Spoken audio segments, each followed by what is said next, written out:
Hi guys, can you see me and hear me? Yes. I'm able to. Yes. Hi, Zhayynn. Yes. How are you? So we will be tons of people, and this is a video meeting, so everybody can see everybody. So I suggest if you're not speaking, please mute your mic. And thank you for coming on time. We still have a few seconds to 4 o'clock. I just hope we'll start on time. Hey, thank you everybody. Thank you very much for coming on time. Good to see some of you after a while. Let's give it a couple of moments. 4 o'clock, 1 minute, 4 o'clock, 3 minutes, we'll start. Meanwhile, so let me see who all is here. We are close to 50 plus people already, and I do expect around 100 people out of the, I think we are close to 400 and something now on the lounge. Okay, so I'm just helping some people on the app. Please give me a second. Some of them are not having a Zoom account. All right, so how are you guys? Who wants to go speak something while we wait for the others to join in? Some of us who have never met before, I have seen you guys on Instagram. In fact, you're all on Instagram. Happy to be interacting with you. Welcome to the first Toehold Lounge monthly meet. So again, if you're joining just now, please mute your mics. We'll unmute only when we are going to talk. Otherwise, somebody in the background talking or some noise around will not disturb the whole class. All right, so great. So who all can I see? Sharon, hi, nice to see you. Chetan, Joy, Mac, good, you just made in time. Krishnakant, Jilan, nice to see you. Jitender, hi, nice talking to you a few minutes ago. Akash, Vijay Prakash, Rohan Verma, Mohit Verma, yeah. Thank you guys. Hi, Dr. Amol, how is it going? Good, yeah. Great. So guys, what I want to do today is a few things. One is just do a dipstick check on the community of, which is now exactly a week old. Last Sunday, we opened it for interactions. It's a week old now. So I want to understand what are the pain points, what are the good things, what are the things that we already are doing well and we can amplify it, what are the things that we probably should innovate and make it easy and things like that. I do know some of you do get overwhelmed by the number of messages on the Telegram app. I don't know when you are doing work and you come back after 2 hours and you see 200 messages there. I definitely know that it seems like you've missed out on a lot of things. So we now in 2020 have coined a word in this world for that. Anybody wants to go? What's that word called? The word where you've come back to a chat room after 2 hours and you see so many things happening and then you go through a feeling. What's that feeling called? It's very popularly now called FOMO. FOMO, yes. Fear of missing out, right? So anyway, the way I'd like us to look at this lounge is this. Please mute your mics if you're not talking, because you might not be in a room like mine, which is almost soundproof. I can talk the whole day, nobody will hear me in this room. So the way I look at this lounge is, guys, why I have not done a Facebook group? Because we already have a Facebook group. If you guys know, it's called the Toehold Network. Some 4,000 people are there. But Facebook is kind of a dead platform to an extent. But I'll be happy to use Facebook if many of you feel that. But then the reason why I chose Telegram is because of instant messaging, instant interactions. It's not like you post something 2 days later, I come back and say something, somebody appreciates your photos. To be honest, all of us already know how to get appreciation on Instagram or Facebook and stuff like that. We use our own little fan following and do that. So the idea here was, why did I need this community? Is basically, let's say you have some pressing issue, you have some a problem in your camera. Where do you go and ask? Whom do you approach? So that is one of the reasons why I want it to be instant as much as possible. somebody or the other will be active the whole day. Though I have been very active last 1 week, I cannot sustain that kind of active participation lifelong. Having said that, what I feel is once the number starts growing, I'll have more toehold representatives be a part of the community. We are just two of us right now, but there are a lot more people working in the background. So the idea here is, while feedback is a great way to learn, I have been saying that without knowing the concept, just asking for feedback won't help, guys. So feedback is uh, something which will help for somebody who has learned a concept and has implemented it, and somebody can fine tune that learning. But if you've not learned it at all, and just getting feedback will not help in the longer run. So that's why I created a community, so that there's one place for us to go to each other. Somebody's problem, somebody else can solve. Some question somebody has, how to do this in the camera, somebody or the other will know, and we are going to grow to a large number very soon. And somebody like me will happily be able to help if I am available, if I'm able to concentrate. I've realized this is what I've been doing for 15 years. I was just telling some people who were talking to me, how can you give so much time and stuff like that? That is what I've been doing from 15 years. It's just that I do it on social media. I do it on Facebook, Instagram, wherever else. But now I have my own place where I can do this, which is what is the community. So first of all, anybody wants to pitch in, say a few things, what you liked about the community, what you didn't like, what you think is something which we can do to improve it. While we wait for a few more people, let's spend 5-10 minutes on that, please, because it's important. We're going to be there for a while. Anybody can please unmute yourself and say, let me know if you want to. Zhayynn, can I go ahead? Yes, please. Who is that? Naveen here. Go ahead, please. Yeah, thank you, Zhayynn. I think this is very good. First of all, I appreciate this forum wherein I can see in the last 1 week, there's quite a bit of interactions, quite a bit of feedback and inputs. I think it's very good. If you ask me, I think this is something it's very good from the user's perspective. I'm not sure it is so very good from your perspective, because it can get the expectations on you can be too much. Because everybody tags you saying that, Zhayynn sir, I need the feedback, right? It's never going to be easy, given that you have got another 100 things to do, and then there is a kind of you run a company of your big company of your own. So that's the one thing. But it's very good. I think if more mentors are available, and if they can actually give the kind of different perspectives and all that, that would be very good. And if you can automate the kind of most of the actions, and one of the things is that make sure that I think spam and other kind of things we can reduce. We have forums for many other things, so better is to just keep it only for the photos. I know we have been able to keep it, but I think as you get more people, keeping the sanctity of the groups is very difficult. Only groups which I have seen are the ones which grow are where there is strong moderation, and then there is a strong purpose, and that is actually sustained over a period of time. Otherwise, what happens is most of the groups start with the kind of good objective in the beginning, but they won't sustain. Right. So, but overall, it's a congratulations. It's a fantastic initiative, what you're doing, and the kind of inputs and the kind of I would say kind of direction that you are providing to the people. Because as you rightly said, it is just not about inputs or direction. It's also about really making sure that people have the fundamentals. Without having the right fundamentals, it's very, very difficult. Right. I agree with you. Absolutely. Thank you. Thank you. I do hope nobody has faced any spam or anything so far. I've been monitoring every message. No, not at all. Not at all. I think, I'm only worried about it in the future. Yeah. I understand. I do think all these points are very valid, Naveen, and thank you for helping me with Yashika as well. While I must give you a little bit of my background. 20 years ago, I used to be a operator in Dalnet. I don't know how many of you knew IRC, Internet Relay Chat. I used to be an operator. I had programmed a bot called Pallavi Shenoy, and she would give feedback and appreciation and kick people who have been swearing around and all of that. So I think a little bit of my 20-year ago ideas came into place when I programmed a little bit of Yashika, and I'll probably try my best to keep it even more interesting. Anybody else has a different thought? Any thoughts you want to add quickly, the 2-3 minutes before we get into the... Yeah, can I come in? Please. This is Jyotsna. Hi, Jyotsna. Hi.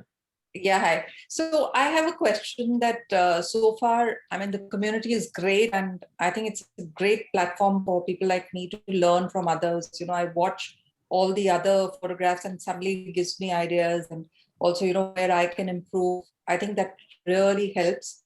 The question that I have is that can we ask other people who are using the same camera, for instance, questions related to that? Like I may be facing a particular problem which I can't find a solution to on YouTube or on the catalog. Of course, there are no catalogs with these cameras, but something like that. Can we ask other people who are using the same camera? Absolutely. I mean, the thing is, it wouldn't be easy to find out who are the other people. So you'll probably befriend 2, 3, 4 of them who do the same camera. But my point is, ask the group anyway, because the group is made for us to help each other, not just for Zhayynn to come and give some gyan and 1 week vanish and stuff like that. The idea is, guys, if you want this to be a place where it's sustainable, all of us have to be mini Zhayyns, mini Harshas of sorts. Because, let's say you have something to learn. Trust me, guys, next Friday, Saturday, Sunday, I'm in an 8-hour class for 3 days. What I'm trying to say is even I need to be trained. Like, so there are some people here who already have a year's knowledge of photography. Some people who have got 2 months of knowledge. Some people who have started last week. So everybody is at a different level of learning, knowledge, expertise here. Try and help people who are just beginning or people who need to come to your level. And all of us have scope to give help to others. So feel free to ask in the group anything related to photography or this area of interest. Absolutely no problem. As long as we are not diluting the purpose of the group, we are not having conversations which are irrelevant to more people here. Absolutely fine. I don't want to police the group to an extent that I have even done so far. Feel free to use it like you want, as long as it's photography related, as long as it's not harming the whole initiative. I have no problems. Great. Thank you so much. Thank you. Anybody else quickly want to come in, say something? If you have any long feedback about how to make it better, feel free to sync offline as well. We'll probably talk about it in detail. But any quick, I'm recording this. I must tell you that I'm going to use this to spread this message to people so that they would love to see people like you who have nice things to say. And trust me, apart from me giving value to the community is going to give me value as well. I'm not an idiot. I'm really somebody who gives value to people, and I know it will give me back value. So I will definitely put all my effort and time and things like that so that all of us benefit from it. You guys know 99 rupees is not going to help me buy anything. It is just that I wanted people who are really interested in photography. I wanted people who can help others, who understand the community's value. And of course, if you can buy stuff from us, that's really great. But even otherwise, even less than 15% of the people have bought courses, though there's always scope for people to increase, but that's not the intent of the community. Otherwise, we could simply start marketing only that. Anyway, somebody else wants to come in? Well, we've touched 100 people. That's a quarter of the current. Feedback to give. Who's that? This is me, Rakshanda. Hi, Rakshanda. Hi. I don't have any feedback to give as such, like for improvising on anything, because I am enjoying as after being the part of the community, because I've always admired your work and I've been a great fan of yours. So since the time, again, it's like similar, like I was always been interested in nature and wildlife, and which is the reason why I started thinking for photography. Right. So yeah, what I'm trying to say is like I have learned a lot in the past few weeks. I mean, in the past few days, not weeks, right. Past few days. Mm-hmm. So yeah, it is helping me, discover different aspects of photography, and with my camera also I'm able to play with it around. So yeah, I'm feeling good. There's no feedback, but yeah, it's like what I am feeling in the community. Sure. So it doesn't have to be today. It could be 5 days from now, Rakshanda. You can get some idea, some thoughts, some things which is not nice to, for you. Feel free to have this as an open channel. You can give me feedback anytime. I am absolutely fine to take feedback from somebody who has started photography last week, somebody who has been there for 10 years, and somebody who is an ace photographer themselves. So nothing wrong in taking feedback. Whether we implement it or not depends on a lot of other aspects. But one thing I'll tell you about my background in technology. I'm a user experience designer.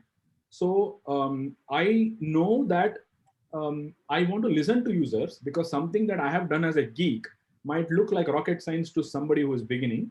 Even from, for example, I am taking feedback on the app, how that coupon is not visible and stuff like that. So anything you want to tell me, I'm happy to listen to it.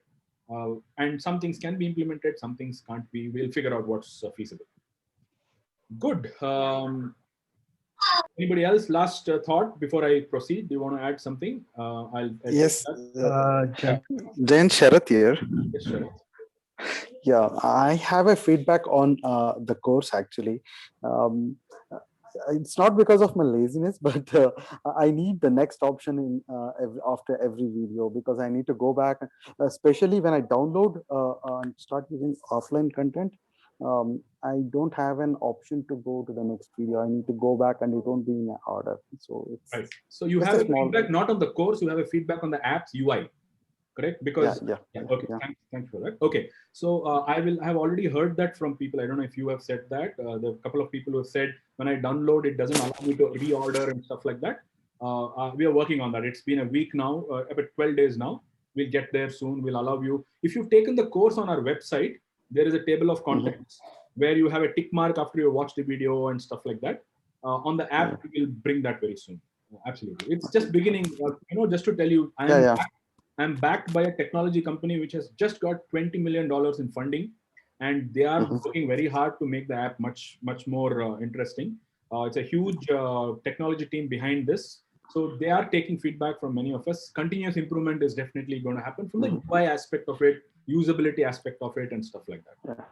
Just a feedback. When there's a passion in it, it doesn't matter to go back and come. It's just my input to make it better. No, absolutely. That's already there in the website. On the app, it will come soon. Thank you. Thank you. All right. Jen sir, Sanjay this side. Just a very quick request. No feedback from my side. Can I go ahead? Yeah, please. Sir, basically it's not related to the lounge. It's going absolutely perfect and too much to learn. No doubt over there. I do not have any specific feedback on that. Specific to Toehold rental. So I already put this question during this lounge. I'm just taking that rental facilities from Toehold from last almost 4 years. Okay, and it's really great. Only one thing I have a request, that do you have any plan for upgrading with the Z lenses? It would be helpful. Maybe definitely for me and people like me, because recently I got Z6 II and with a kit. So it would be really helpful if I can explore some more. So maybe if it's okay for you to. Yeah, sure. I must be very honest with you. We are struggling to pay salaries. Buying a Z series lens is the last thing on my mind right now. It's been a pandemic. It's been close to 2 years that we have been struggling. It will take a while for us, and we definitely, would love to stock latest equipment. But then, in the present circumstances, I want us to be able to pay our housing rent, our office rent, our salaries, our staff to be surviving this pandemic, so that we will be able to continue providing services for a longer time. But anyway, I'm being very candid and open. Right now, I do not have the resources, funds, money to buy gear. Bad time for us. So give us some time. We'll definitely do that. Because buying for 1 or 2 people going to Kabini is not sustainable. The whole country has to open. All national parks have to be functional. People have to be able to go to Africa for 10 days for us to make money on the rentals. Otherwise, it's not sustainable. So give us some time. We'll get there for sure. Sure. It's perfectly understandable. Thank you, guys. All right. So unless somebody has something interesting to say or something very important feedback to give, let's go ahead. Thank you very much. So I'll tell you what my plan for today is. I have about 100 and something images that Harsha collated for me, because as you guys know, I am busy editing, finalizing the Art and Science of Photography, which is going to be released July 10th, approximately, I feel. I'll announce the exact date about a week before. So this is my whole month of concentrating on the Art and Science of Photography production. It's already been shot, it's getting edited, animations and all of that getting done. Now, for about 40 minutes from now, we'll have learning. I'll share feedback on some images shot by people. I'll show you some stuff that I would like you to do, which is not happening currently in the forum and in your photography. And then at 5 o'clock, I'm going to invite a Toehold patron. His name is Zhayynn James. I'm not sure how many of you follow him. He's an architect, landscape architect to be precise, from Chennai. I'll introduce details about him exactly at 5 o'clock. The reason why I have got him here is to do two things. One is like he's a mini Toehold star with 35,000 Instagram followers. He's been an art and science of photography workshop participant, and he's been promoting, good photography, nature, wildlife conservation, and all of that. And I want all of you guys to meet somebody like him who's been a Toehold patron. And then we are going to choose one winner in the lucky draw of the first 50 people who bought the ASP and Lightroom bundle. We'll do that live so that there's no favoritism or something like that. And we will announce the winner who is going to be one of the 50 first people who bought that course. And after that, we'll ask question and answers, and we'll end it by 5:30, about an hour and 10 minutes. I don't have a problem if it goes to 5:40, 5:50. Whoever wants to stay back and ask me questions is welcome. Whoever has a limited time, you guys can feel free to sign off whenever you want. So is that okay? Any thoughts on that? Any thoughts on that? I won't be watching the chat, guys. I would recommend if you type a chat. I won't be able to see it because the full screen is occupied by all of you and my presentation. So I won't be able to see the chat as well. So allow me to just hear. If you want to say something, just raise your hands or unmute. And I don't think raising the hand is a meeting feature. It's a webinar feature. You can just do a thumbs up and unmute yourself and say Jayynn, and I'll stop and we'll continue talking. So I'm hoping that you guys have all enjoyed. Even though we are 450 people on the app in the Toehold Lounge, about close to 300 people are in Telegram. The remaining 100 people didn't even know of Telegram. Honestly speaking, I didn't know 15 days ago. I was very happy on WhatsApp, and I quickly spoke to about 10 people from the Toehold Lounge to ask them how their experience on Telegram is. Some people are already here, Supriya and stuff like that. So I took feedback from them, and we have realized Telegram is a very, very interesting place. I have one suggestion to give people who are finding it overwhelming to see so many messages. Guys, please treat this like a place you want to go. It's like, I think the best analogy I can give you is treat this like a TV channel. Now, when you switch on the TV channel, you will see what's going on. When you switch it off, you'll not see what's going on. There will still be a program there. Somebody wants to watch it in the evening. Somebody wants to watch it in the morning. Somebody wants to watch it at night. Somebody wants to binge watch it from morning till night. It's up to them. So I don't want you to feel there is some value that you're missing out because you were not live or not active. Don't feel that, which is why I don't want to give feedback every now and then going forward. I have also learned that it's important for people to get feedback, concise feedback once in a while, rather than somebody's photo say two things. Today I called Harsha and said, Harsha, let's not give feedback on pictures then and there, because somebody else would love to learn about that who will not see that message because 200 messages have gone after that. So if you guys are okay with that, don't keep asking, what about feedback on my picture? What about feedback on my picture? I want to make one thing clear. You do not have a right on the feedback of your images. That is just something we'll try our best to do. So don't demand a feedback saying, I posted an image 3 days ago, I've not got a feedback. It's not a feedback service. It's a community. I hope you befriend people and start getting feedback from others. One big thing I've noticed, I want all of you to know, is when you post an image for feedback, you have to listen to people's feedback. Like today, for example, you saw some guy, Maithi or somebody who had a critique on my own picture. He was saying the colors are being color cast or something like that. With all my ego, I can tell him, no. If you don't know something, don't say something like that. But that's not right. It's always important to listen to somebody. You might not agree with them, but please listen to somebody. And you have asked for somebody's feedback. If you don't like feedback, don't post images. Just sit there and watch, learn from others' photos, others' mistake. But if you post a photograph and somebody makes the effort of giving you a feedback, whether you agree to it or not, don't justify that feedback by saying, oh, like for example, I wanted to tell this to Shubho. Harsha gave a feedback to his photo saying the tiger's tail is cut, too much of close-up. He said, bro, it was only 7 meters, 5 meters away. मैं क्या कर सकता था? Kind of.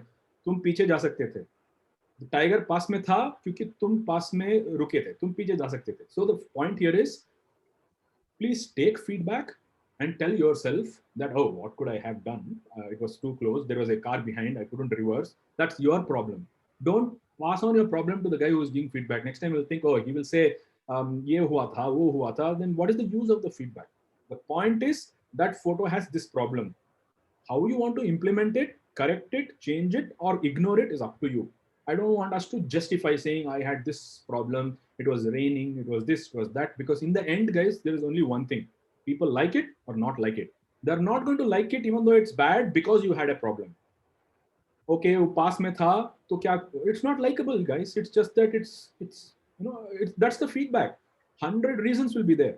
The feedback is this is the issue. And please trust me, while it might sound like people are having an issue with my photo composition, every photo I put, they're saying it could be a little to the left, it could be a little to the right. But why are they saying that? So that you make it better. As I've been saying, appreciation is not the intent of this forum. Please go to Instagram, put the right hashtags, you'll get abundant appreciation. I'll only come and like your photo. But if you want feedback, this is the place. And that doesn't mean that anybody and everybody can give feedback to everybody. If you really know there is something you feel, which is something you believe is worth telling the other person because you have been through that, you have learned it, feel free to contribute. And I know some people who just come and post a photo and never tell anything about anybody else. It's okay, but if you can please be a little more giving to the group, you will get from the group as well. That's all I wanted to say.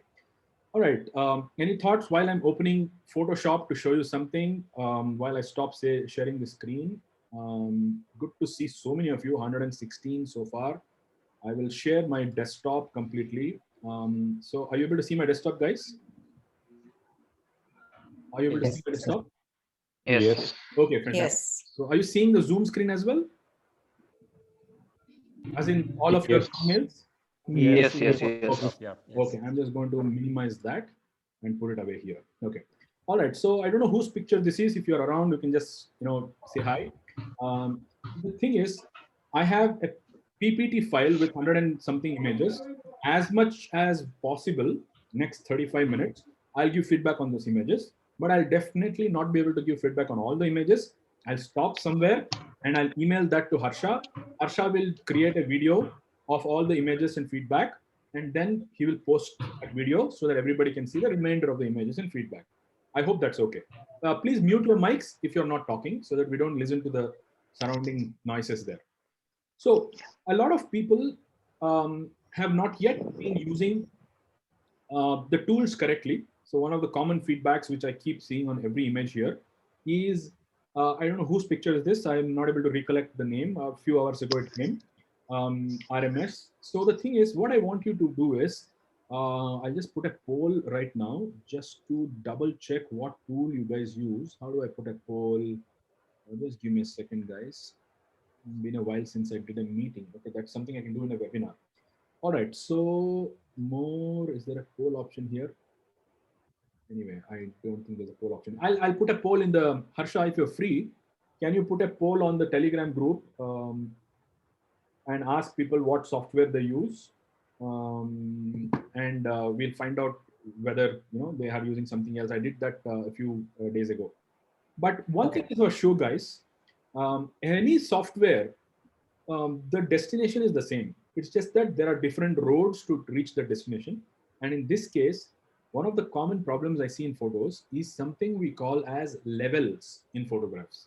So I'll just show a quick demo. I want you to realize it's not enough to just click good photos. It's important to post-process them properly as well. And if you have not post-process them properly, there is a lot of lacking in the image that the viewer will not be able to appreciate. The viewer will not be able to tell you why was that problem, why he doesn't like a photo, but they will not like a photo. So for example, this photograph, I don't want you to learn how to do it in this because it's going to take a long time. I just want you to understand it right now. So I'm just going to do something called as a levels correction. I don't know how many of you know what a histogram is. If you see the histogram is basically, I hope you guys are seeing my Photoshop screen of the histogram levels. Yes. The histogram is basically a visual representation of data which shows the brights and the darks. And if you notice here, I'm just going to annotate this hopefully. If you notice here, this portion has zero data. Can you realize that? There's no data here. That means it's the highlight side. This portion has a lot of data, and this is called the midtone. Okay, this is called the midtone data. This is called the shadows. This is called the highlights. So that's a histogram. So what does a histogram show? A histogram shows the data with respect to the luminance. So if you look at this photograph, I want all of us to apply this. If you're using Photoshop, use Photoshop to do this. Open levels. If you go to, what is that called? 1 minute, I'll just clear this tool. Okay, if you go to image, adjustments, levels, or Control L or Command L, you get this. Now I want you to press the Alt key. While you keep the Alt key pressed, I want you to keep sliding this particular slider here. This is the highlight slider. What happens is the whole screen becomes black. I've been holding the Alt key right now, Option key on my Mac, and I'm sliding this towards the left. And as I keep sliding this more and more, you'll see some pixels appearing in the frame. Now you can see the top pixel, which is white and blue, right? Those are the areas which are getting overexposed in the frame. So I need to bring this as close as possible so that I don't see too many white areas. And I just leave this and see. If you notice, this white sky highlight is already got overexposed, which is why it was getting highlighted there. Let's do this again. Press Alt key, click on this knob and start pulling it. At some stage, you'll see some brights coming somewhere. You should understand that's a minority. That's anyway going to go for a toss. Ignore it. Keep coming. When you start seeing these pixels getting brightened everywhere else, you're getting closer to a particular area where everything will start looking brighter. So stop it when you start seeing some and leave it like that. Now again, press Alt key, go to the shadows part. Whole screen will become white except for already those areas which are extremely dark. Pull this a little as well and see how it looks like. Now you see the midtones here. These are the midtones. Hold on a sec. I'm just going to enable an app of mine, which is called Presenter, so that you'll know where's my screen. Okay, Presenter is here. I'm just going to enable presentation. So you'll see where's my mouse. So this is called the midtone slider. Adjust this just to fine tune it according to your taste. The problem with post-processing is it's like adding salt to a dish. Nobody can give you a math and say for 1 kilo of upma, add 1 tablespoon of salt and stuff like that. It depends on various things. It depends on sugar, it depends on vegetables, it depends on so many things. So it's basically experience, and that's why you do a dipstick chick and taste, and then you apply more salt or you reduce the salt. To reduce the salt, you'll apply sugar and whatnot. I don't know cooking, I'm just giving you an analogy. Now, doing this and saying okay has done the levels correction of your image. Now, you might wonder, what did you do? There's not much of a change. We'll just do a Control Z and we'll go back. So edit, undo levels. This is how it was. And redo levels. This is how it is. Now, this is something you definitely need to do to your image. This is not something everybody is doing. They are just cropping the image. They are just rule of thirds doing the image, and they're posting it by doing some correction here and there. But this is something you have to check. Now, if you open the levels, you'll see there is data in almost every area of the photograph. Though there are small areas here, that is basically the highlights here. But there's a lot of blacks in this image. Please don't misunderstand. The histogram doesn't tell people if the image is good or wrong, bad. Histogram only tells people the data distribution of pixels with respect to the brights and the darks. Any questions before we go ahead? Yeah, sir. This is Shashank here. Yes, please. How different is this levels correction from the usual exposure or contrast or shadow removal correction? So if you're a Lightroom user, you don't do levels correction. We straight away go to the channels in levels. So I'll just try and open Lightroom while we are talking, and show you how it works in Lightroom. If you use Lightroom, so I'm showing this to people who are not yet Lightroom users. Okay, because one of the problems Adobe is facing is they are being challenged by, it's like having twins, and one twin is challenging the other twin. Now, whom do you support? You're a parent and you have to support both. One of the problems Lightroom is facing is with the great brand equity of Photoshop. Because Photoshop has been such a great brand for so many years, it is very difficult to beat Photoshop's brand presence. But that doesn't mean that's the tool to do everything, right? So I'll just quickly bring an image from the screen here itself, just to show how this works. Okay, just hold on a second. What am I seeing? Just 1 second. I'm going to add it. Okay. All right. So this is Lightroom for people who have never used Lightroom. In Lightroom, when we go to develop, you have the levels here. What was Shashank, is it? Who was that? Yeah, Okay. Shashank. Okay. Yeah. Okay. All right. So in Lightroom also you have the histogram. In Lightroom, Shashank, when you work on exposure with respect to highlights, you can see this area getting highlighted. So you're going to highlights here, you're seeing that column there. You go to shadows, you'll see this column there. Okay. You go to whites, you see that column there. You go to blacks, you see that column there. So it's the same thing. It is just that people who are not happy to go to Lightroom for whatever, Okay. intuitions or, they're not inspired to go to Lightroom yet. For them, I showed that. Doesn't matter what tool you use, but if you've already started using Lightroom, you're already doing the right thing. Don't worry about levels correction. Just by adjusting the highlights, brightness, shadows, sparks, you're doing levels correction anyway. Oh, okay, sure. Thank you. Another way to do that quickly is if you've taken the course in one of the areas I show, you can also adjust this here itself without even like if I'm in the highlights, which is the highlights, this one. If I go to highlights, I can adjust highlights here only, right? In the end, you want data in this area. That's all. So you basically get data there so that the information is coming out. That's all. So Photoshop or Lightroom are two different tools which do the same thing to an extent if you are doing these things. To be honest, people are still wondering. Somebody was asking, who was that who asked me, I'm wondering whether I should go to Lightroom or Photoshop and stuff like that. I'll give you a quick example. Because I teach Lightroom, I'll allow myself to spare 1 minute to do that. Adobe created Photoshop 30 years ago. I don't know the exact date, approximately. That was not created for photographers. 30 years ago, there was no digital photography. There was just film photography. So they created Photoshop for designers, graphic designers, web designers, interior designers, very many kinds of designers. Now came the digital photography world in 2002, 2003. And then I remember in my initial years of a camera, I used to include a plugin in Photoshop called Camera Raw plugin. And that plugin was opening the raw file. Even now, if I go to any raw file and open it in Photoshop, it will not allow me to edit the photo in Photoshop. It will open something called as a Camera Raw plugin. So people are deceived by the fact that they're working in Photoshop. They're actually working in Camera Raw, which is sitting inside Photoshop. I just request mute your mics, please. So they're actually using Camera Raw. So what Adobe did was there is a software called Bridge. I don't even know if I have that here. Yeah, I have it. I've never used it for a long time. Bridge is an image management software. So they basically married Adobe Camera Raw, which is a sister or let's say a child of Photoshop, and Bridge, which is a sister of Photoshop, and they married the two and they created Lightroom. So Lightroom is a tool for people to manage their files from trips. An excellent thorough way of managing. If somebody has taken the course, realize the power of Lightroom, you might want to pitch in and say something. But if you have only been using Photoshop, you're not really managing photos the way it should be as a photographer. I can tell you more things about it on another session someday.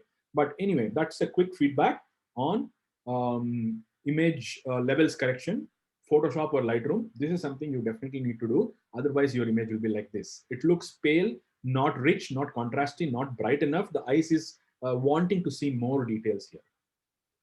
Any thoughts on that? Yes, please. Then just one question. Yes, please. This is Arvind here. When we try and adjust levels, and specifically when you try and play around with light, for example, I mean, you want to like have shadows in a certain place which are darker and probably focus only few where there's light. Will this still be applicable and not hamper that image? Come again, please. Let me understand your question again. When you do levels on images, so on an image where you're playing a lot with the light, let's say you're focusing on only like a small area where there's like sunlight falling on it and probably there's like a butterfly and the rest of them is dark. Especially like when you use spot metering on birds and things like that, will that even then the levels will still be applicable, right? It will not. I will answer your question by showing you an image. Hold on a second. I'm just going to open an image from Duncan board. Just give me a second. Let's open this image of Krishna in Photoshop. All right. So this is Krishna in Photoshop. Now I have shot this image and I come with a lot of interest and passion to shoot images like this, where the subject is well lit, but the background is dark. Now, if you go and ask what's the histogram of this image, you will get it something like this. So I'm just going to close it again. You'll get it something like this. Now, this is actually telling us that there is a lot of data missing in the highlight side. You can improve this if you want, or you wanted an image like that, where there's a lot of darks and not too much of bright. So you can just do this a little till here and leave it.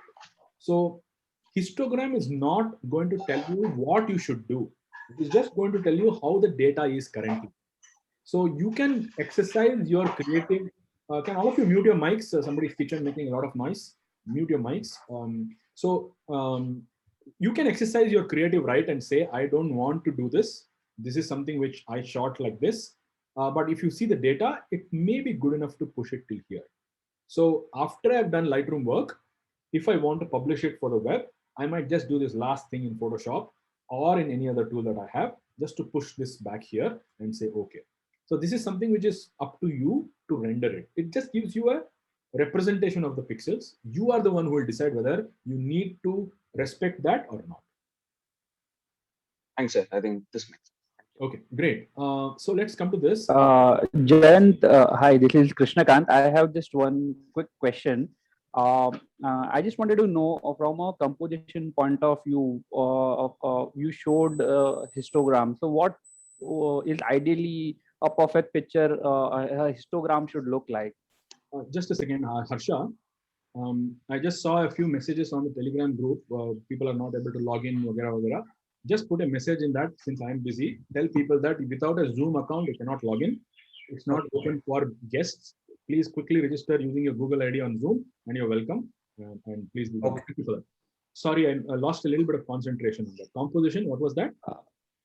Sorry, I'll repeat my question again, Jen. My question was, you showed, the histogram and how ideally, if it is equally, if it's filled, then you get a pretty good picture. So distribution of light. So how do you, what would you suggest? How ideally a histogram should look like in a picture if it's composed? In fact, one of my topics that I want to share later on is my course, The Art and Science of Photography. In that, we have a lesson called histogram. I don't know where it is deep inside. And one of the most important things we tell people is there is no ideal histogram. Where is that? It's somewhere deep inside here, exposure metering somewhere. There's no ideal histogram because, it is not science. In the end, it is art. The camera, the software is only scientific. Its job is to just tell you, yeah, bright, yeah, dark. It cannot decide what is good. If you look at my pictures of rim light, for instance, it will never say the histogram is correct. Look this picture. It will tell you that it's a hugely imbalanced histogram with a lot of data on the shadows and no light, no distribution of light in this photograph. That is why I say don't respect the histogram like it's a judge. Look at the histogram like you should look at the histogram like a blood pressure monitor. There is a particular range of blood pressure that is considered acceptable. But for some people, they have been living for 90 years with higher beats or heartbeat per a minute. So look at it like a guideline. Don't look at it like a decider whether the photo is good or not. A lot of my photos look like this on the histogram, and they are the ones which win awards. They are the ones which, because see, it's not what is an ideal histogram means what is an ideal image. If you feel the ideal image is the one where the exposure is correct everywhere, that's the ideal histogram. But I believe in making artistic images where I don't want the exposure to be conventional everywhere. I wanted this black background and the beam falling on the tiger. That is not conventional. So my histogram is not going to be conventional. Sure. Thanks, Jen. No problem. No problem. All right. So going back to this photograph, whose picture is this? Can you just say your name? I forgot while I downloaded. Yes. This is mine, Zhayynn Shefali. Hi, Shefali. Okay, hi, great. So I'm just going to show you, Shefali, how I would improve this photograph. I'm not going to talk about composition, guys, because in the last 1 week, we've got thousands of feedback on any images on composition. I would recommend going forward, don't ask feedback on composition, because I think we've already discussed some 20 different ways in which we look at composition. Rule of third is one of them, vertical, horizontal, and all of that. In fact, I'm recently writing scripts on the course and finishing it. One of the lessons in the whole course of Art and Science of Photography is chapter 17, which is called composition. We have a lot of different ways in which we can compose images, and in that, one of the ways is rule of how you can shoot vertical, horizontal, and stuff like that. So coming to your photo, I've not picked up this photo to give feedback. I picked up this photo to show something. So it's not a feedback on your image, Shefali, which we'll do if we get time in the next few minutes. I'm suspecting we'll not get time today because, guys, getting feedback is something we can do offline. I can just record a video and post it and say this is the feedback. But what we're doing here is more valuable. I'm hoping you guys will agree. So I and Harsha will take turns and give feedback on the images, create a Zoom video and record it and share it with you later on. Even if you don't give feedback to any image today, don't mind, because this is more precious learning. So what I'll do to this image first is correct the levels, Shefali. If you see, this image also has a huge scope for improving the levels. So I'll hold Alt again. Go, if you see, there's no data in the highlights and in the whites area at all. So I'll hold the Option key and I'll start pulling this. See, there's no data till here. Now you'll start seeing some data. I'm okay with that. The ground is getting overexposed a little. So as long as I see red and yellow, it's getting too much to the brights, I'll stop here. If I pull it anymore, you'll see how this area has lost details, right? So I don't want that. I want that to be a little tolerable, and I'll stop here. Now I'll again hold the Alt key and I'll start pushing this from the left to the right. When I do this, I'll see these are the extreme black areas which are becoming dark blue and then black and stuff like that. And I'll leave it like this. It's a little too much. So I'll go back somewhere here. I'll leave it like this. Now I need to play with the midtones. I'll need to adjust the midtones a little. And it is something which is done to taste. You'll have to develop a taste to post-process by seeing images, by getting feedback. Don't be worried when more people keep saying things about your photo again and again. Now, I just want us to do a before and after. This is before and this is after levels correction. You just see a lot of more punchy light has come into this picture. It's looking a little brighter. Now, after this, I need to, if you use Lightroom, you don't need to do what I am doing, but the output is going to be the same because these are all, so I want you guys to understand one thing. Why do we shoot in RAW? Because post-processing a photo in RAW is a non-destructive post-processing process. What that means is now I am processing Shefali's JPEG file. I made some change and stored it. Tomorrow I open it again and make some change. That is gone. What I did yesterday is gone. There's no history of it if I close this file and open it again. But in a RAW file, everything I have done to this photograph will be recorded in history. When I go to the history of my photo, everything I've done for the whole life will be recorded here because this is a non-destructive process. I can go back to any timeline of what I have done, which is the beauty of using a RAW processing. Having said that, that is not going to be there in Photoshop because let me see if I can pull out a RAW file from my computer, .arw. I'll find a Sony RAW file somewhere if it is there. Sony RAW image, Ranthambore. Okay, I have some profiles of my own portrait here.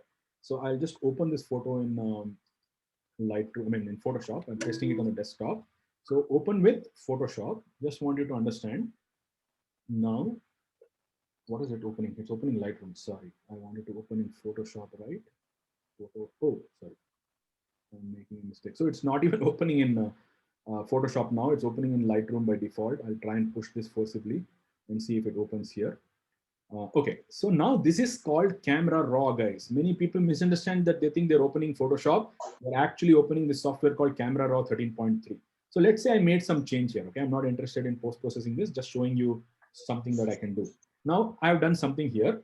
And now what happens? I'll need to go ahead and give me a second. I'll minimize this, a lot of my controls here. I'm going to go ahead and say done. Okay, the moment I say done, Photoshop is going to create a sister file here. People who have taken my Lightroom course already know this, but this is just for the others who have not. There's a sister file here. Next time I open this again with Photoshop, you will not get the previous data. If it is, it's a RAW file, it's fine. If it's a JPEG file, you will not. Now, that is the problem with Photoshop. You'll not know historical records of what you have done. Either you can go back to the complete RAW by deleting the sister file, this one. You delete this and you open it here. You'll get the complete RAW, which is unprocessed. And you can get what you've done by having the sister file. But you'll not know the stage in which you like that image. For example, let's say I was liking this portion and I want to get back to that. That is not possible in Photoshop. And that's a very big problem, according to me, for post-processing using the Photoshop tool, because this is not a tool meant for post-processing RAW files. It was made for post-processing for designers. For photographers, they made Lightroom. So that's something I want all of us to understand. Coming back to this image, which is Shefali's image, we have just done levels correction here. Now, Shefali, somebody was asking me about color cast, right, on my images. I see a blue color cast in this image, especially on the shadows. That's a typical problem which happens when you shoot in auto white balance. So I need to go in this tool to something called adjustments and color balance. And now I want to do the opposite of a blue, which is yellow and warmer. I'll have to start pushing this a little towards this side, and I'll do this. I don't know if you noticed the subtle change here. This was yours, and this is mine. Yeah. So now you can save this, and this has got saved as whatever JPEG file. You close this. The problem with Photoshop is you open that again. I don't know where was that. I stored it in download somewhere. Where do I find her image now? I've also set my tool to not show history. It's here. I'll open this again. It should come back to Photoshop with the change I made because that's what it is saved as, right? So guys, post-processing is an important thing to learn. And there is not one or two or three or four tricks, so many of them. So I want you to please realize these two basic things you need to do for every image. If you have shot JPEG, what you have done just now to Shefali's image is called a destructive processing, because I cannot get back the previous one. If I close this file, it's gone. There's no history, there's no record, there's nothing. So that is what is called a destructive file, or destructive style of processing. Somebody's house, please mute it. I feel raw is the way to go. And if you want to go back to a different state in the raw file, then there's no question. People who ask me Photoshop or Lightroom, I feel frustrated that, Arey Baba, inko kaise samjhaun main? Lightroom is not a competition to Photoshop. If it was a competition, they were not, they were not stupid to make a software that will compete with their own software. They made it because it's not anything like Lightroom. Photoshop is different, Lightroom is different. So for raw photography, file management, post-processing raw files, no questions, please. I'm sure there are some people who will still stick to Photoshop. The only reason for that is they don't know Lightroom. All right. So 450. Harsha, can you just double check if Shane is around? I'll prepare to get him online. Shane, if you're online, can you say hi? He said he'll come at 4. Jess. Oh, I've been here for a while. I sent you a direct message. I don't think you saw it. Okay, sorry about it. Thank you, Shane. I'll No problem. you in 5-10 minutes. All right, guys. So, so any questions so far, guys? These are the two basic things that I'd like us to do on pictures. Even though you don't want Lightroom, it's okay. But please, levels correct your image, color correct your image. Just don't post something, crop it. It's very easy for people to start noticing rule of thirds feedback because that's on the face. These kind of things are not evident. You need to develop an eye for these kind of processing styles and understanding what's good. A trained eye can tell a photo from not being processed to being processed. Like if I saw this image, immediately I know I need to levels correct this image because my eyes are wanting for me to see something more, something clearer, something more corrected with respect to the highlights and shadows and stuff like that. I hope that was a good, useful thing for some of you. I'm sure it was. Sir, hello, this is Mr. Shubho. Hello, sir. Ashubho. Sir, I have a question that sometimes when I shoot outdoor, the raw file seems as if dusky or foggy. And when we increase the dehaze, then the photo gets corrected. But why that happens? That's because there is haze in the nature. So between when you do landscape photography, you do have a lot of layers in the atmosphere between, like, let's say I have in the course that you have taken, Shubho, there is a dehaze lesson, right? I'm using a Grand Canyon photograph to teach dehaze there. From where I am standing to the Grand Canyon, it's 2 kilometers. So in these 2 kilometers, there is atmosphere in between us. And that is going to add layers in between me and the Grand Canyon. So that is something which needs to be handled because it will make the image translucent. So dehaze is definitely needed because that's something which is there in nature and you need to try and remove it. Sometimes the camera's sensor also is a contributor to that problem. Even though the eyes can probably see it a little better, the camera will probably create that. So there is a tool there. So the thing is, आप raw file shoot karoge, so it is decided that you will treat the image in post-processing. If you don't want to treat the image in post-processing, आप raw shoot mat karo, JPEG shoot karo. Camera will process the JPEG file according to the algorithm there. But thankfully, dehaze tool hai. Thankfully, Lightroom has thought about it and we can remove that. वो क्यों होता है? क्योंकि nature में वो होता है. हमारा आँख will probably be able to process it better. The camera is not. Camera will create that onion skin kind of a layer, which you definitely need to work on and post-process it. All right. Okay. Any other questions, guys? Hi, Jayant. Yes, please. DP. Yeah, this is Deva here. I have one query with respect to exporting the images for Instagram or else web. If you can show, Sure. share something on that, that would be good. Right. I don't know if you noticed, I made a video. I sent a PSD file a few days ago on the chat. Maybe you were not there back then. So I'll tell you what I do, guys. This is something which is the last lesson for today. After that, it'll be different things. So what I do is when I go to Lightroom and post-process my photographs, I export this in the highest size possible. So this is my preset. The preset is called Adobe RGB 300 DPI, sRGB 300 DPI. I don't know if you guys know when should you use Adobe RGB, when should you use sRGB. If you don't know, in the Telegram links, I have posted a video called sRGB and Adobe RGB. Go and spend 5 minutes on that free video in the YouTube channel and learn about it. In short, Adobe RGB is when you want to print images. This can show more colors in the scene than a sRGB can show, because sRGB is for the web and for the digital monitors. Adobe RGB is for the print. A printer can understand and respect more colors than what the sRGB can do in the Adobe RGB. So now these are my presets. So what I do, DP, is I export my photograph in the highest size possible for sRGB. Let's say I'm not interested in printing right now. I'm only interested in social media and websites and digital distribution of content. Now I'll show you the behind the scenes of my computer. So let me just close this. So this is my computer. I have a folder called High Res 300 DPI. I don't know how many of you know what is image resolution, what's a DPI, a lot of things to learn, which is what is a part of the art and science of photography course. But if you already know that, I post-process images and execute an export of the highest size possible. DP, there is no right way or wrong way. It's just my way. Okay. So what I do is I export a photograph even without renaming it. I don't really need to rename it also at this stage. If you want to rename it, nothing like it. I export it to the highest resolution possible. Like for example, if it is a 24 megapixel camera, my picture will be 6,000 pixels by 4,000 pixels. And I put it in this folder here. And whenever possible, I'll start segregating it according to the perspective. Like for example, all my Botswana images will be in this folder.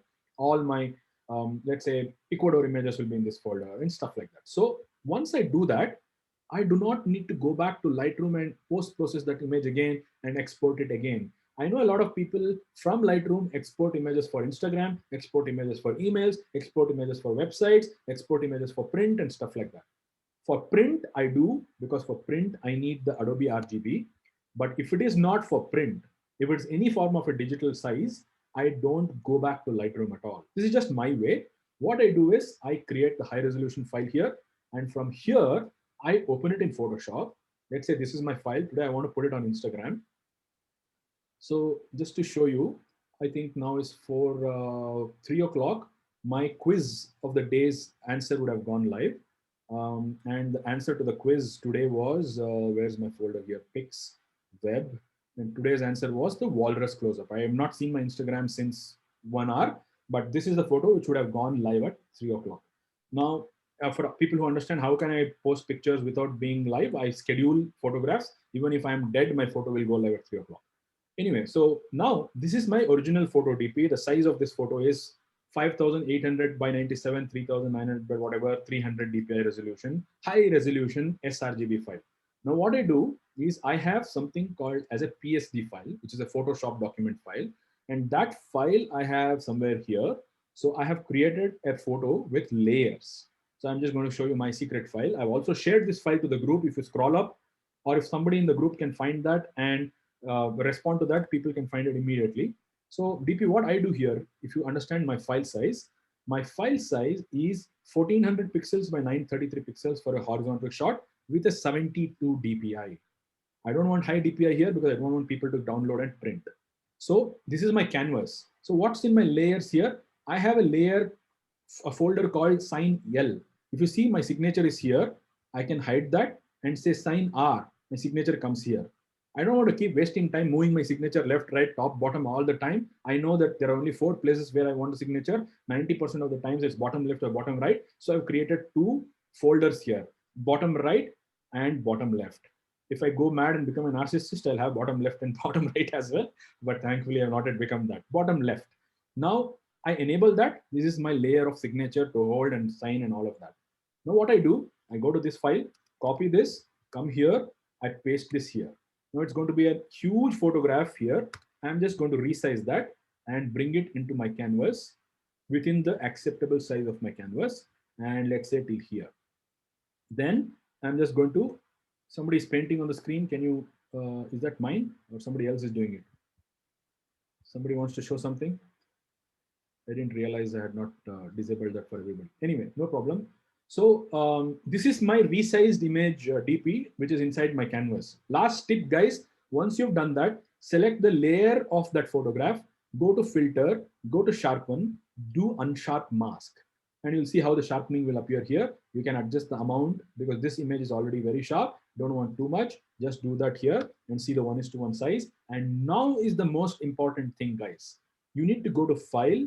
You need to go to Save As, and that will open for web. So I have a shortcut, Shift Alt Command S, and that will open Save As for the web.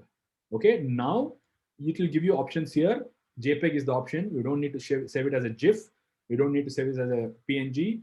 GIF is for graphics which have 256 colors or less. A JPEG file can have 16 million colors. So I want it to be a JPEG. Now I can go ahead and reduce the size and quality of this by seeing the bottom left here. This is going to give me a 30% quality with 116 kilobytes of an image. I might not be happy with this quality. So I'm going to increase the quality here to 60, 70. It's going to go to 295 kilobytes, 63% quality, acceptable, neither here nor there. I'm just going to go ahead and save it. I'm doing a quick clash in 5 more minutes. I'll be done. And then I'll save it here to the desktop, and it saves on my desktop as some file that I've created. Go ahead and right click this, see the info. This image is 1400 pixels by something. I don't know why it's not disabled here. This is a web size image. Now, this is what I'll post on Instagram so that people cannot steal my high resolution image. Make sense? Now, I also showed you guys the other day that this is a 290 whatever kilobyte image. It's not a great size for optimized website, 300 kilobytes. So what we do here, people who already know, I have a shortcut on my address bar here. It's called Tiny JPEG. I go to Tiny JPEG. If I want to put it on my website, which should load faster to people, I go ahead and select my file on my desktop, which is going to be here, and select that. And it's going to optimize this from 300 to 150 maybe, or I don't know how much it will do. It's a guess that I'm just doing. Okay, 224 because it was a lot of colors in the frame. So it reduced minus 25% of the file size. I can download this if I want. It will go and sit in my downloads folder. And so that's my teacher from the 1970s. I was just sending her the photo today. Anyway, so the image has come here. And I'm just going to go ahead and download that from the downloads folder. And I can go and replace it here and overwrite my 300 kilobyte file with a 220 kilobyte file. So this is 224 kilobytes. So that is what is the story of posting for Instagram. So if you want a vertical image, not a landscape orientation, all you need to do is create a file like I have, which is this one. If you understand Instagram's portrait orientation has a different proportion, you have to understand that proportion and create a PSD file according to that. This was the recent vertical photo I created. This was the last vertical photo I created. Again, the same story. I have a watermark somewhere, signature on the bottom right. I have a website on the bottom right, and that will appear on the photo. Anything I put behind the signature will be my layer here. And that is how I post-process images in Lightroom and create this web file size in Photoshop, and go and press Ctrl-Alt-Shift-S and save as for the web. Any questions, guys? Any questions? And thanks, it's wonderful information. Okay, great. So guys, I don't think I can do a tutorial on post-processing on this session. This was just to show you that there's a huge world out there and some of us are scratching the surface. It's important to try and jump into the swimming pool, at least if not the ocean. So right now we are just playing in a baby pool. I want us to realize that there's a 12 feet depth in the swimming pool already, and the ocean has Mariana's Trench also. So there's a never-ending scope for us to learn and improve and stuff like that. Anyway, so we'll come back. I don't want to take too much time, 4 minutes late already. So I want to just go back to the chat and see all the faces. Okay, thankfully everybody who came is around 117 people. Thanks a lot. So Zhayynn, welcome. I'd like to quickly introduce you to everybody. Guys, please say hello to Zhayynn. Zhayynn James is from Chennai, and he's been somebody I've known for 7 years now. If you didn't realize, at 4 o'clock in the evening, we put a video live on the Toehold TV YouTube channel, which is my interview with Zhayynn. I have interviewed him, and it's a conversation of somebody like him who's an excellent photographer today. And I remember him sitting in the last bench on the left side in my class, which was 2013 sometime. And it's been a wonderful journey. I've become a good friend of his, and I've learned a lot from him as well. At the same time, I want all of you to realize what kind of potential is there. And even for Zhayynn, it is just beginning, in my opinion. Just to give you some numbers, Zhayynn has about 35,000 followers on Instagram. He has won several awards. He has been published in many magazines. And he's somebody that people, I mean, what's a proud moment to me, Zhayynn? I don't even think you know about this from my side. A lot of people come and ask you questions on their pictures and say, feedback, please. And they tag you and me together in the photograph. And that's a proud moment for me. And congratulations for what you've done so far. Thank you so much. Thank you very much for the lovely introduction. Right. And yeah, since I walked into Toehold in 2013 in August, I think that was when, or September was when I did the, at that time it was called the Basics of Photography workshop. Correct. And yes, I was in the last row. That was good memory. And there was a 2-day workshop, and I came all the way from Chennai to Bangalore for that. Right. Spent 2 days. And yeah, that was the start of a wonderful journey in photography. Right. Because it was so much more than what I expected. Right. And thank you, Zhayynn. Thank you. So tell us a little bit about how has your journey changed from when you came to learn. Why did you come to learn photography to what it has evolved into now? 2-3 minutes. Let's spend understanding your journey so far. Sure. So firstly, I've always been a lover of wildlife and nature, having grown up like that in Chennai. And I always had a camera, but I didn't necessarily know how to get the most out of it. I was, what can I say, an instinctive photographer, but I knew nothing about the technicalities of photography. Mm-hmm. Until the point where I decided I wanted to get serious about photography. Mm-hmm. And then decided that, I wanted to find the right place to come and learn. And then I came across Toehold and the fact that you were doing a 2-day workshop. And so for me, what the takeaway from that was, apart from the technicalities of it, it was much more than how to operate buttons and how to get settings. It was how to look at something beyond what you see. How to look at the potential for in an image and the different ways to interpret that scene. That was the major takeaway for me. So when I did that, it changed the way I started looking at, how to make an image as opposed to how to take an image. Taking an image being the technical side of it, and taking an image being the cerebral and the emotional side of it. Right. So that, as I kept moving along, kept changing my perspectives, and then it also helped me to push my boundaries a bit more. Right. To know that, okay, I can do this. Now, what else can I do? I think pushing myself past those safe points. Mm-hmm. There's what happens very often, I find, is people are happy. They see something, they take an image, and they're like, okay, I bagged that image. Right. But I think for me, the journey was like, okay, I did that. Now, what else can I do about it? How can I look at that same scene and interpret it differently? Right. So one of those things I always tell people is when you go to a place like Kabini, I think a lot of people here would have gone to Kabini. And if you're seeing a tiger there are probably about 6 vehicles on average, minimum, let me say minimum, looking at the tiger at the same time. And there are about 5 or 6 people in each vehicle. Right. How is your image going to look different from what everyone else is taking? Because tomorrow on Instagram, you're going to get 30 versions of the same image. So it's about how, your long lens isn't everything. Pick up a smaller lens, pick up a smaller camera, make a vertical composition. Right. I just think it's just that thought process that changed for me, that rather than just pick it up, put it to your eye, point and shoot, it's to think, what else can you do with it? You can't control the scene, but you can control how you interpret that scene and show it to the world. Sure. And for me, that was the big takeaway. Thank you. We'll continue talking, Zhayynn. Just in the last, I just saw all my personal chats on the group.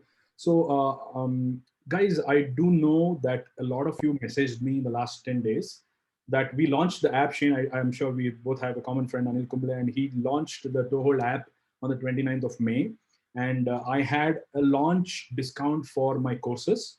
We had a lot of people who got the courses, definitely, but I did get a lot of messages of people who said, sir, month end hai, I'm not able to buy the course. And so what I've done here is just for people to understand, if there's somebody who's in a position of wondering whether they should take the course, it's right now not even the launch price, it's 11,999 for everybody.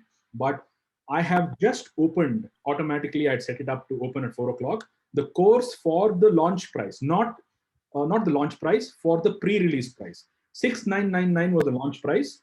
We cannot give it to you at 6,999 because it's a disrespect to all those people who have bought it at 6,999. But we are happy to give it to the lounge members at 7,999, and the course is open right now for the whole day. Please feel free to go and buy that. If you have any questions, you can ask Harsha or me or anybody in the chat on the Toehold app. It's available for today. Tomorrow morning, it'll be back to the right price because I cannot sustain selling it at the discounted launch price forever. That was just a quick information. If somebody is on the fence sitting and wondering if they should invest the money or not, I'll show you some more stuff of what's coming up in the course. Zhayynn, I want to ask you something. When you came to learn the art and science of photography, did you know what exactly you wanted to learn, or did you want to learn things that you didn't even know and you wanted to know what you want to know? Yeah, there was probably, at the end of it, what I realized is what I thought I needed to know or what I wanted to learn was 20% of what I actually ended up learning. So coming in, I thought that, okay, I need to know how to do this, this, or that. And if I learn that, I'll be happy. But then I realized that was only 20% of what I ended up actually learning, because there was just so much more. And it was not aside what I expected. It was layers of what I expected. Right. And added so much depth. And so it was probably my best decision in photography I've ever made. Thank you very much. Thank you. That's really, I mean, I know the feedback you gave after the class. I still have a video of it. Every now and then I keep showing it to people. So thank you for that. So one of the things I keep telling Zhayynn to everybody is a good teacher is not somebody who just teaches what somebody wants to learn. They teach what they should learn as well. And be a little candid and give me an honest feedback whether my statement holds good for that, because I just want to be sure that I do what I'm saying. I think it's very true, because I think if I want to learn something, I'm coming from one particular perspective, and I may be justified in knowing that. But somebody who's sharing that information or teaching me can obviously see the broader picture, and therefore know that by itself is not enough, and that needs to be, that needs to dovetail into something else. Right. So that is definitely very true. I think a good teacher is always, fine, this is what you want to know, that's good, but also pay attention to X, Y, and Z. So I think that's very true. Thank you. Thank you very much, Zhayynn. I told you I need 15 minutes of your time. It's been close to 15 minutes. So let's make you do the honors. So for everybody else who don't know what we're doing about right now, we had announced that we will gift one lucky winner of the first 50 people who buy the ASP and the Lightroom course bundle, a free trip to Kabini, which is 35,000 rupees, including taxes, which is like a great 2 nights trip with either Harsha or me or anybody else from Toehold who will be leading that. So I don't want to choose the winner. I have got Zhayynn here, and who has no clue who are those 50 people. So I have come up with a mechanism where I want Zhayynn to pick a number, because Zhayynn, we have not discussed this before. I want you to pick a number between 1 to 50. And I have an Excel sheet, which I'm just going to open right away. And after you tell me the number and show people who that winner is, and without even wondering who that person is, they'll be given this exotic trip to Kabini. And I know that you are feeling, hey, I want this Kabini trip. And trust me, I also feel the same. I want this free Kabini trip. There was no damn toehold back then to give me this when I started. But that's what we have promised. So Shane, what's your lucky number between 1 to 50? And I'm just going to share my screen, open up that Excel sheet, and we'll figure out who the lucky winner is. Right. So I'm going to choose number 29. Number 29, I'm just going to share the screen first. Then I'm just going to scroll to number 29. Are you guys able to see my screen? Number 29 is Nagaraju Repala. Nagaraju Repala is number 29. Thank you very much, Shane. And congratulations, Nagaraju. If you are here, you want to say hi. But if you're not here as well, it's okay. You still can come to Kabini on a future Kabini tour. You can get in touch with us. And let us know on any one of the future Kabini trips. You are welcome to come on the trip. Where are you from, Nagaraju? Are you around? I suspect he may not even be around. So then does it revert to me? Do I get the... No. The person bought the course on that day, and he's the one who will go to Kabini. So congratulations to him. Yeah, thank you for him, and I'm happy that we have done this. I also had told that I'll be happy to accommodate around 10 people on a 2-hour mentoring session who buy the course in the first 50 people.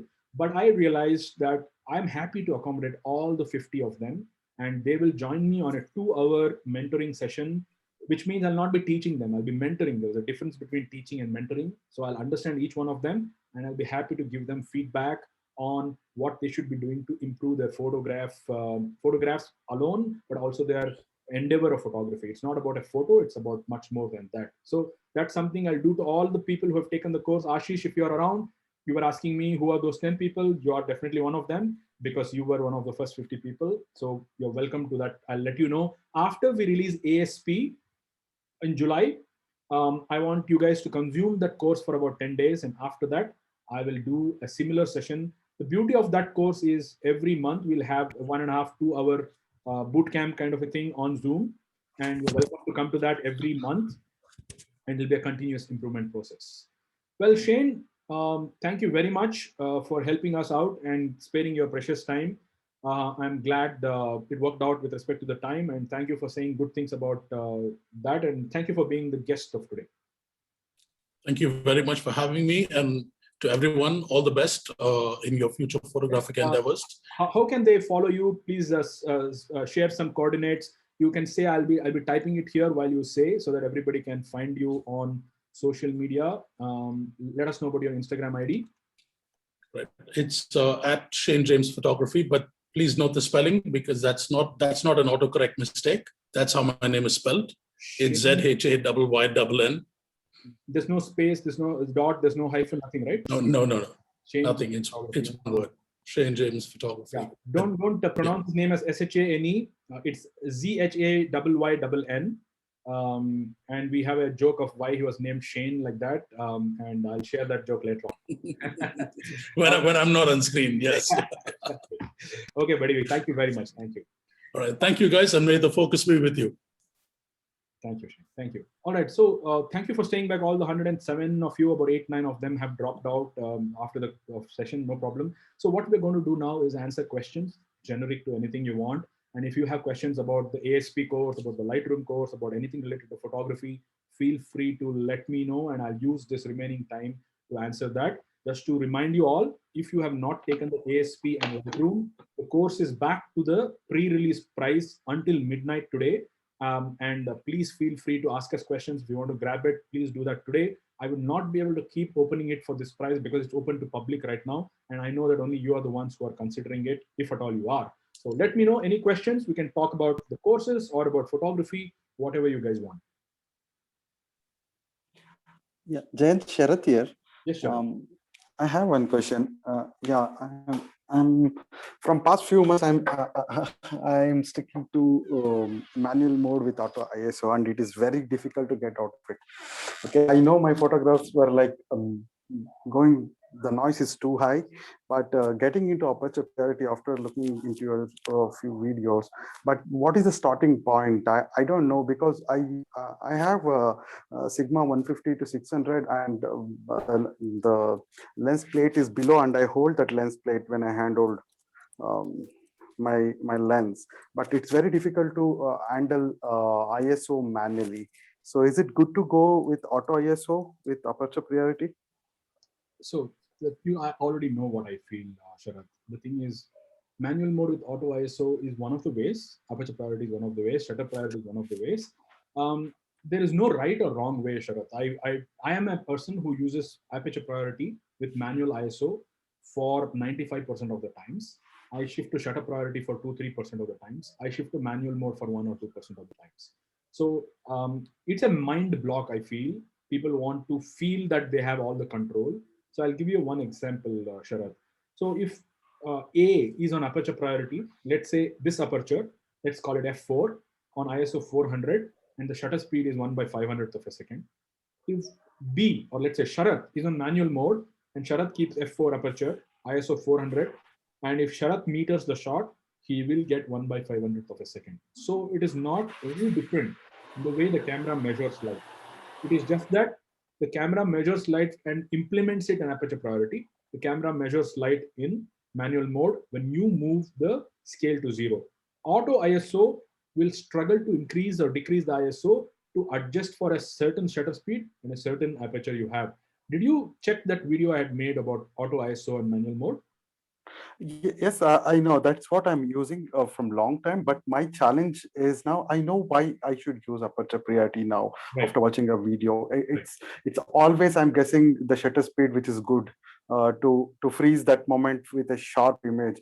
But that's not true. Okay, I cannot be more sufficient than camera. Right. Okay, but for me, the biggest challenge is I'm not able to control ISO when I handhold my long lens, and I will be controlling aperture. That's fine, but how do I manage to bump up ISO when it is required to get a faster shutter speed? So is it good to go with auto ISO with No. aperture priority? No, I'll tell you something. So how many times in a day do you change the ISO? ISO all these days my ISO bumps up and down because I was using manual with auto ISO. Let's say you're now going to try aperture priority. Now, how many times in a day you suspect you'll need to change the ISO? It depends on the light. Maybe if it is too early in the morning, I will. It depends on what I shoot also. So I'll stick to 400. Let us simplify it, Sharad. 6:30 in the morning, or let's say 7 o'clock in the morning, you are in the Kabini safari, 7 o'clock in the morning, and 8 o'clock in the morning, 9 o'clock in the morning, 10 o'clock in the morning, 11 o'clock in the morning. Let's say every hour you change the ISO. You cannot change ISO every minute. So I am actually thinking one of the problems you have is you want to change the ISO for every shot. You don't even have to pick your camera and point it towards your subject and then change the ISO. I will change the ISO when I'm holding the safari camera in the safari and going. I keep telling my workshop participants, guys, it just got a little darker. Please change the ISO. There's no animal in front of us. We are not even stopping to shoot. We're simply driving. And I ask them to change the ISO. ISO is changed a few minutes before you even see the animal. After you see the animal, all you need to do is frame it, compose it. Aperture priority will set the right shutter speed. If that shutter speed is not convenient, then you increase the ISO.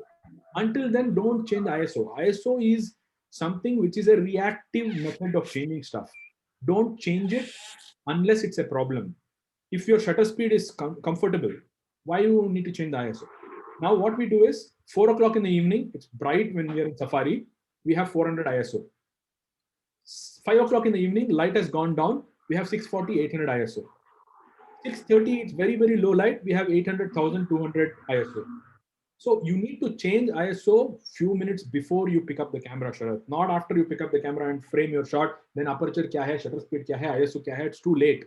You need to change the ISO before you pick up the camera to your viewfinder. Change it here so that you know the light is dark, increase the ISO. Light is bright, decrease the ISO. Then you frame the shot and compose it. Don't change it after you put it to your eyes. No need to change it. When should you change your ISO after you put the camera to your eyes? When you see the shutter speed there, oh my God, I had kept 800 ISO. Still, the shutter speed is so dark, slow. It's pretty dark. I'll change the ISO to 1200.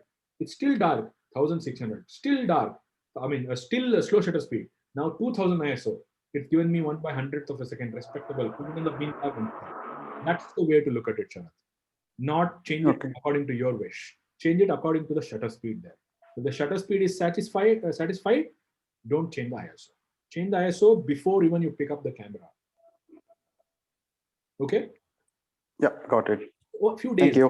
Hello, sir. In this case, I want to say something. 1 minute, hold on. I'm talking to him. So if you do this a few days, you will make this a practice, and it will become second nature to you. You will not worry about it at all. I know manual mode block. What happens with peer pressure? Lot of people educate a lot of us saying manual mode they don't know how to take photos, kind of a thing. So, but please realize that you have to use all the modes in the camera. Even the most pro cameras have aperture priority because it's a use case which is not going to be satisfied with manual mode all the time. Okay. Yeah, in my case it was easy, so I picked up manual mode. Now I'm struggling to come out. I will practice more. Sure. Thank Happy to help. Shubha, please go ahead. Sir, actually, I think you have seen one of my images, that is two jackals were sitting in the morning atmosphere and they were licking each other. I shot that image on ISO, I think 2200. Sir, my question is that whether it is good to get a grainy image or to not get that image. Okay, the question I'll answer in a different way. Depends on what the subject is. Okay, if it is a jackal, which you will see every 4th day in the jungle, then no image is better than a grainy image.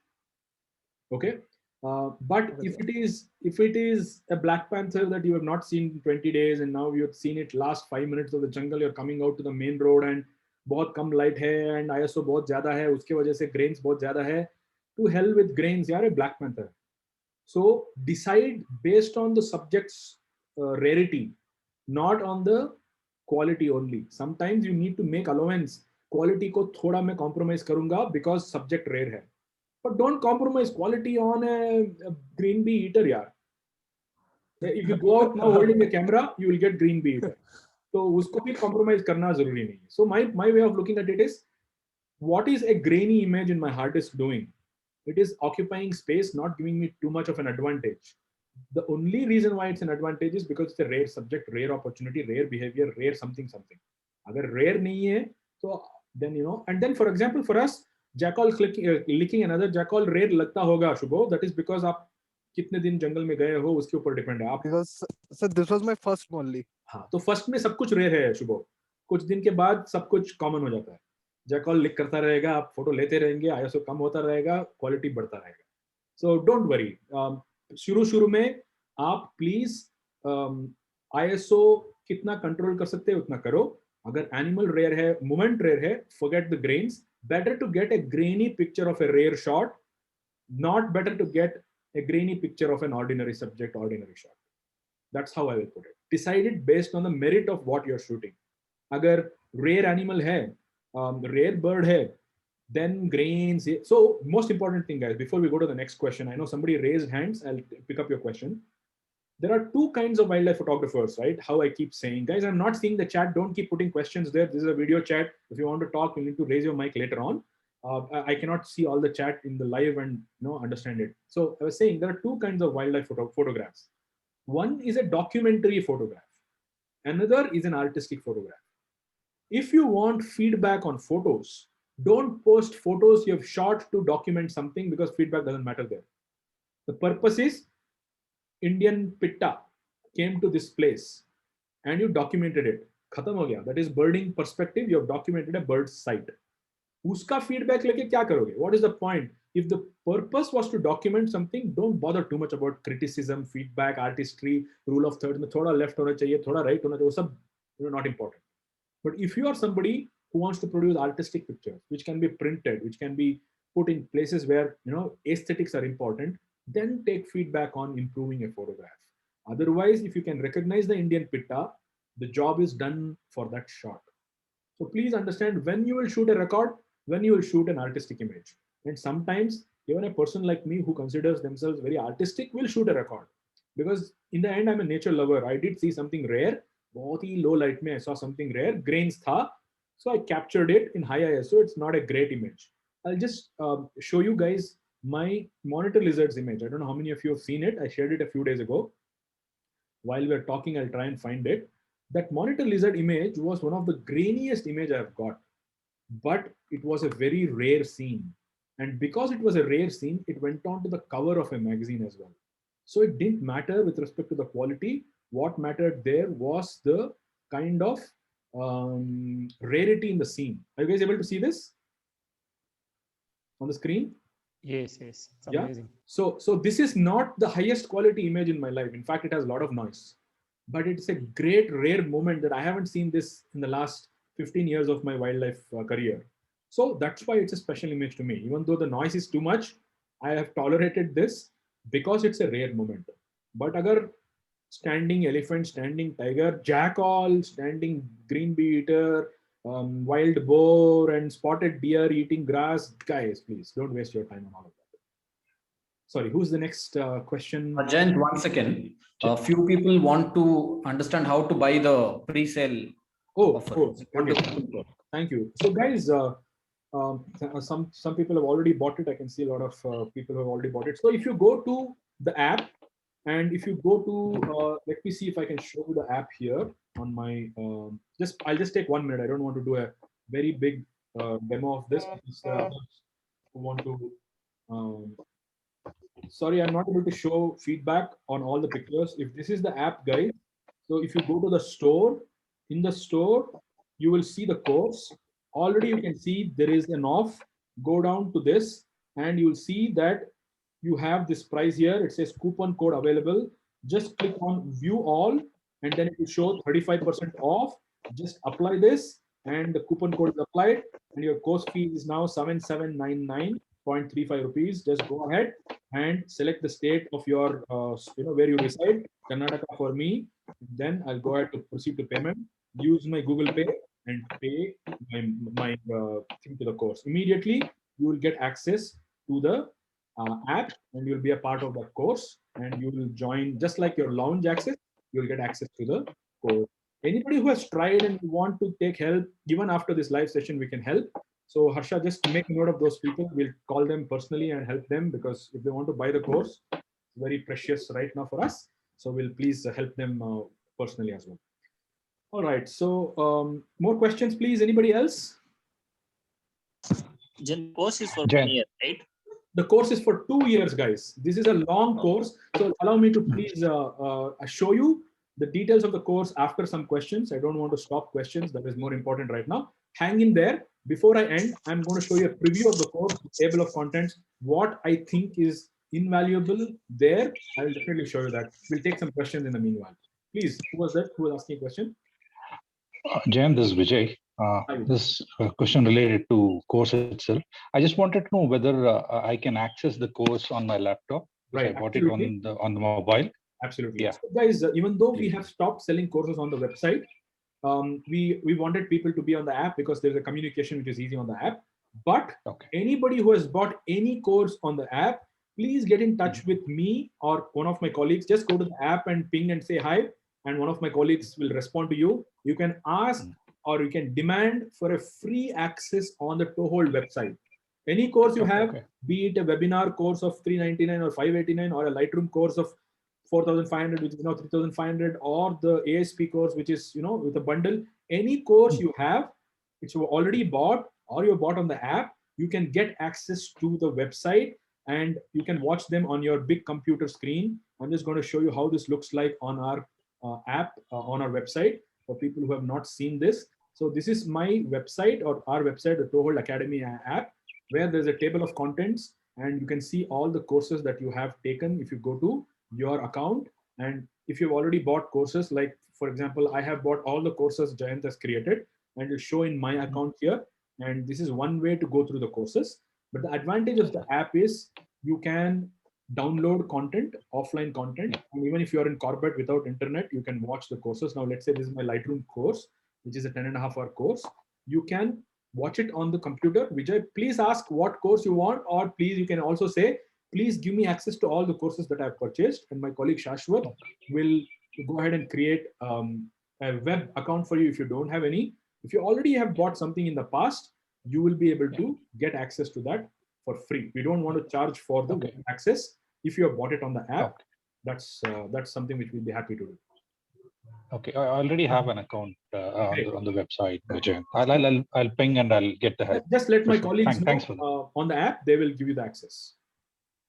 Perfect. Thanks. Jan sir, Sanjay this side. So, Jan sir, two questions. First is regarding the course, the Lightroom course, specific Lightroom course. I got it, like I bought it last year. Okay. And when I bought it, and then I received all the emails, relevant emails. So that was telling very clearly that, I guess if I'm not wrong, for 1 year, I was having the access. Right. Yeah. So I completed the course and I was having the access for 1 year. So that means now when I try to just get the access, that access thing is not there anymore. Okay. So like I cannot like for any reason, if I want to recap this thing, I cannot do it, right? Right. So Sanjay, I'm happy that you got the course in the past. I don't want you to pay again for the course.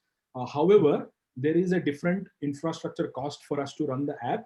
So I can offer you this just for 540 rupees. You can migrate to the app and you can use the Lightroom course for 2 more years. I hope that is satisfied.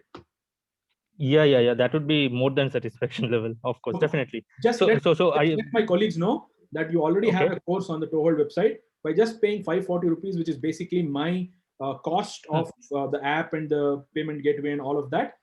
You can use the Lightroom course for 2 more years on the app and also on the website. So that's just something I can do. You already paid for the course, and I'm happy to do that. Sure. So maybe after this session, I can just try to connect with that. Okay. So my second question, answer quickly. So last few days, like last few times, I started checking the photos in my TV, like I Chromecasted it. Okay. So when I took the picture, mostly it had happened with the landscape, majorly on the sky areas. So in my cam monitor or in the mobile, so for Nikon, there is a SnapBridge app. Okay. So when I take it, the picture looks like there is no grains at all, or maybe very little grain. Okay. So when I check it in my TV through Chromecast, there I saw the lot of color noise, mainly those areas. Okay, the sky areas. I do not understand that whether it's a problem with my TV or it's really the problem of my the image I have taken in a wrong way. There was actually noise, because in laptop also, in Lightroom also, when I took it the raw picture, I could not see that much of noise. Maybe I have not interpreted properly. So can you please help in this way? How exactly? So the TV is not a great device to observe photos, because the TV's resolution can be 2K or 4K. 2K means 1900 pixels wide, and 4K is 38 something pixels wide. So the pixels on the TV is larger, because of which you will start seeing the problems in those pixels very easily on the TV. That's why people like to have a laptop with a Retina display on a Mac, or high resolution 4K monitor and stuff like that. The TV is meant to see images which keep moving, so that you will not see the bad things about it. If you stop a shot and see, you will only see dirty things, because the pixel size on the TV is much bigger, and it will show the negative things about those pixels very easily. Don't use a TV for post-processing. Use a TV for size. So when I'm recording, this is my studio, okay? I'm recording here. I have a monitor for processing images. I have a monitor for seeing big size of my videos. When I'm recording videos, I want to see how I look like. So I have a big size just to see me. There, I'll only worry about composition, framing, and all of that. When I want to observe colors, pixel sharpness, I don't see that monitor, because it's a TV. It's only an HDMI output to the TV. I need a high quality monitor, which is meant to show you quality photographs. Sure. Very clear, sir. Thank you. Yes, somebody's raising hands. Please go ahead. You can unmute and talk. Hi, Jayant. My name is Aparna. I've logged in from my husband's account. No problem. So the thing is, I have purchased this course, but I see that a lot of things have advanced and I have missed out quite a lot. I don't see any of that information passed on in the Toehold app. I don't know what I have missed and where I have missed. Which course have you have lost? Which course? The 6999. Oh, okay. So About the 6999 Mhm. and also one of the basic courses. I do not know the name. Okay. Okay. So why do you feel you missed something? I don't understand what you mean. No, as in when you say when I see people have shared images and you are discussing about their images, I don't know where they've even submitted these images, and I don't know. I have absolutely no idea how to go about this further. I don't know. I know that you have shared some study material for download. I don't know that I could actually go through that on my laptop. Also, in the only app that I have is the Toehold app. There's a lot of unnecessary conversation. I'm from here, I'm from here. So the basic information, the important information is missed out. So this is just a request from my end, so that people don't say hellos and good mornings and things like that in a chat where things are not meant for this. So can you tell me which chat room are you talking about, Aparna? This is, see, I only have your Toehold app. No, in the app. I'm reading the chats. I only am reading the chats which are there in the Toehold app. So Aparna, looks like you need to be oriented a little about this app. You have missed a lot of things. Yes, please. About something called as a Toehold Lounge. I'm not sure if you are in the Toehold Lounge. Are you in the Toehold Lounge? Could you explain, please? Okay, let's take this offline because you seem to be completely missed a big part of the information. Totally off the grid. Yeah, I'm totally off the grid. I've sat through this whole conversation now. No, that's okay. I will call you after this and orient you. Done. Because what you're asking people to not do is the reason why they've signed up. That's a community and their job there is to talk to each other. So you're probably misunderstood. No. When people say I'm from Karnataka, I'm from Bangalore, that is the only chat that I read in the Toehold app. No problem. That I have downloaded. I will explain to you what you have missed so far after the call, okay? Because that is a chat. The purpose of the chat is to talk, okay? That there are content, there's a content tab, which you probably have not clicked. If you have clicked, there are videos there, which is Lightroom course. And now we have something called as a community, which is already 450 people. And we do talk with each other. If somebody is interested, they're welcome to that. I'll call you, Aparna, after this so that I'll update you of what is the community, so that if you're happy to come to the community, you can. Otherwise, you are welcome to stay in the. Done, sir. Yes. Sure. Anybody Thanks, Zhayynn. Yeah, bye-bye. Another question, please. Somebody's raising hands. Yeah, Jayan, this is Anurag. So Anurag, please go ahead. The other person, please wait for a second. Hi. Yeah, I wanted to know. So I have purchased the 599 course, the 5999 course, and I wanted to. I wanted the Lightroom package also. So can I advance to that? I mean, can I get that also? Can you please tell me your full name? Anurag Ghatole. Anurag. Okay, Harsha, can you please message one of them in the back end to talk to him and give him this coupon code for. What we'll do, Anurag, is 7999 minus what you're paid is the remainder for the Lightroom. So you might probably have to pay just a little more so that you get into the bundle price. Okay? Okay. All right. They'll take Thank you. No problem. Sorry, so the other person was talking. Somebody has raised hands. Please let us know. So, Zhayynn, this was just not regarding the course, but on the general photography sense. What is your...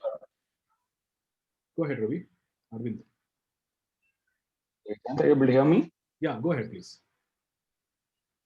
So this is regarding the general photography and not the course. What is your suggestion around when we try and shoot objects which are in clutter? I would say like a bush, or I would say in a large canopy as such. I mean, leaving aside the lighting adjustments as such, what are the few things that we need to keep in mind while probably composing a frame? I mean, again, as I said, the purpose of why you're shooting is very important to note here, Arvind, because if it's a document you are creating about a rare bird in the bush, then don't worry about aesthetics a lot, because you want to document that rare bird. But if it is in the bush and in a lot of clutter, you anyway cannot produce an aesthetically interesting photograph. So I would leave that shot and not make it. Wait, I'll observe the bird. It's sitting inside the bush there. I'll hold my camera and be ready and wait for it to come on this perch, which is in a clean background. If it comes, I get a shot. If it doesn't, take it with a pinch of salt. You cannot make a good shot in a bad situation. The bird has to be in a good place. Light has to be in a good situation. Only then we can make good shots. So for people who don't make or don't want to make aesthetically interesting images, they just want to make records, fair enough. Then you can shoot in the clutter, in the bush, there's a lot of foliage, but you can identify the body of the bird, the neck of the bird, the nape of the bird, the tail of the bird. That's a documentation perspective. Then don't worry about aesthetics. You worry about aesthetics, that's not a spot for you to click the picture at all, because you cannot win a battle which you have already lost. No, nobody can make a good photo in a cluttered environment with a bird there. So it's not something which, if you've seen beautiful pictures of birds, they were not in clutter. That's all I can tell you. Excellent, sir. Yes, more questions, please feel free. There's some chat. Sir, this is Ms. Shubha again. Yeah, Shubham. Actually, sir, I want to know about your rental system of different lenses and all. Yeah, I didn't know about that before. It's something that is not beneficial to you. It's only in Bangalore and Kabini right now. It was there in Mumbai and Pune as well before the pandemic. So from Kolkata or wherever you are in West Bengal, I don't see you utilizing that service. But if you are going to Kabini someday, you can stop in Bangalore, ask us to deliver it in your resort or whatever, even to places like Bandipur and Agumbe and everywhere else. But if you want to go to Africa or something, if it's a long booking, we can courier it to you wherever you are. We have a website called toehold.in/rent. Go and see all the equipment we have. And if it is feasible, we can send it to wherever you are. Okay, sir. Okay, sir. Thank you, sir. तो कोलकाता में नहीं है, फिलहाल तो everywhere in India there. बहुत ही small company we are. So right now only Bangalore and Kabini. If things go well, we'll come back to Bombay and Pune. Hello. Hi, please go ahead. Hi, Mahesh here, sir. Actually, you had asked us a quiz today about the ND filter. Could you, Thank you for reminding. Yeah, So could you guys, explain more? very simple. I also gave an answer in that. I don't know how many of you saw that. When you say you have an ND filter, the job of the ND filter is to cut down light. Okay. So ND filters come in 0.3, 0.6, 0.9 and stuff like that. So for every 0.3, one stop of light is reduced. So if you have 0.9, 2, 3 stops of light are reduced. So my question today was, 1 second is the shutter speed we are getting currently. So if you make it any longer than 1 second, the picture is getting overexposed because more light is coming in. Okay, it's already. And we're not. Sorry, we're not allowed to use exposure compensation, right? Okay, now let's say I am on 1 second shutter speed, shutter priority mode. Okay, so now I have kept the smallest aperture. Let's take a guess. What's the smallest aperture? Let's say f22. Okay, I have got the smallest aperture because I'm on 1 second. So much of shutter speed is open. So I've got lot of light. Camera is actually reducing the aperture to f22. Are you with me till here? Yes, sir. Yes, sir. Okay. Yeah. Now that my camera has already gone to the smallest aperture, exposure compensation करने के वजह से what will happen, Mahesh? So now that it's the smallest aperture, already there is not much light entering, right? No, you're getting the, so Mahesh, you have probably misunderstood how shutter priority works. Okay. Okay. Yeah. If you're using shutter priority, I am telling the camera, I want you to fill the bucket in 1 second. The camera will say, okay, if I want to fill the bucket in 1 second, I want a pipe of f22. Okay. So now it's using f22, which means less light will come for a longer time. And that longer time is 1 second. In 1 second. Okay, because you are setting the shutter speed yourself. Exactly, because I am setting the shutter speed. Okay. The camera is setting the aperture. And it has already set the smallest aperture. Any slower shutter speed I do, camera cannot make the aperture any smaller. It's already reached its limit. Now what will happen to the shot? It will get overexposed. Correct? Yeah. Okay. That is when we'll put a glass in front to cut down the light, because inside our camera, we want 1 second shutter speed. Why do we need 1 second shutter speed? We want to blur the waterfall. So now that we are blurring the waterfall using a 1 second shutter speed, the camera has used the smallest aperture. It's still getting too much light if I make it any slower than 1 second. So I use a glass in front called a ND filter. So ND filters come in 0.3, 0.6 and 0.9 and so forth. 0.3 will cut down light by 1 stop. So if you're at 1 second, if you cut down light, it's not going to overexpose even if you go to 2 seconds now. Okay, it'll be the smallest aperture. At 2 seconds also, it will not overexpose. If you go to 3 seconds, it will overexpose. Now, to be able to go to 3 seconds or 4 seconds, you'll need to do another ND filter, which is 0.6. Now, it gives you 2 stops. From 1 second to 2 seconds is 1 stop. From 2 seconds to 4 seconds is 2 stops. From 4 seconds to 8 seconds is 3 stops. So by using a 0.9 ND filter, you got 3 stops of light reduced, because of which you can open the shutter for 3 stops longer. These are the. So it basically reduces the light entering. It reduces the light so that the duration increase is. Okay, so duration can increase. Okay. No. In other words, when you were at 1 second without an ND filter, let's say you got 1 kilo of light, Mahesh. Okay. Okay. Now you put a 0.3 ND filter and gone to 2 seconds. Okay. Yeah. How much light did you get now? 1 stop, right? Light. How much light did you get? Even though the light is reduced by 1 stop, the time is increased by 1 stop also, right? Okay, yeah. So you got the same 1 kilo of light. Okay, yeah. Plus minus. Okay. Yeah, listen to me, please. Now I'm putting 0.6 ND filter, which means I'm cutting the light by 2 stops, which means I can increase the time by 2 stops. From 1 second to 2 seconds is 1 stop. From 2 seconds to 4 seconds is 2 stops. So from 1 second to 4 seconds is 2 stops. So while I'm cutting the light by X stops, I'm increasing the duration by that much stops. So my quantity of light in the 1 second versus 2 seconds versus 4 seconds versus 8 seconds is the same. Okay. I have got the same amount of light by different time of exposure. Okay. I got it. So what were you saying about the exposure compensation? What was I saying? Sorry, you were saying it won't work, right? I understand. When did I say what context are you speaking about? No, maybe I'm getting confused, but yeah, I think I'm getting confused because when you reduce the exposure, when you put the exposure compensation to the negative side, okay, yeah, but the aperture is still the smallest, right? So Exactly. yeah. So what should an exposure compensation do? In shutter priority, when you do minus, it is supposed to reduce the aperture. But it's always gone to the limit. What else can it do after whatever minus you do, there will be no change because it's gone beyond its limit. Okay. I got that. The only way to cut down light is by cutting down light by putting a glass or by reducing the sun's brightness. No other. That we can't do. Okay. Thank you, sir. Got it. All right. So Mahesh, I don't know if you've taken the course. If you have, the ASP course will do these kind of lessons in detail. So I'm going to show what's coming up in that. If you want to watch, if you've not taken the course, I want you to look at that to evaluate what all things are there in that course. Any other questions, guys? Before it's already 5:50. Good evening, sir. Okay. Sujatra, go ahead. Yes, sir. Good evening, sir. So actually, I have heard some people who always have a negative exposure compensation dialed in.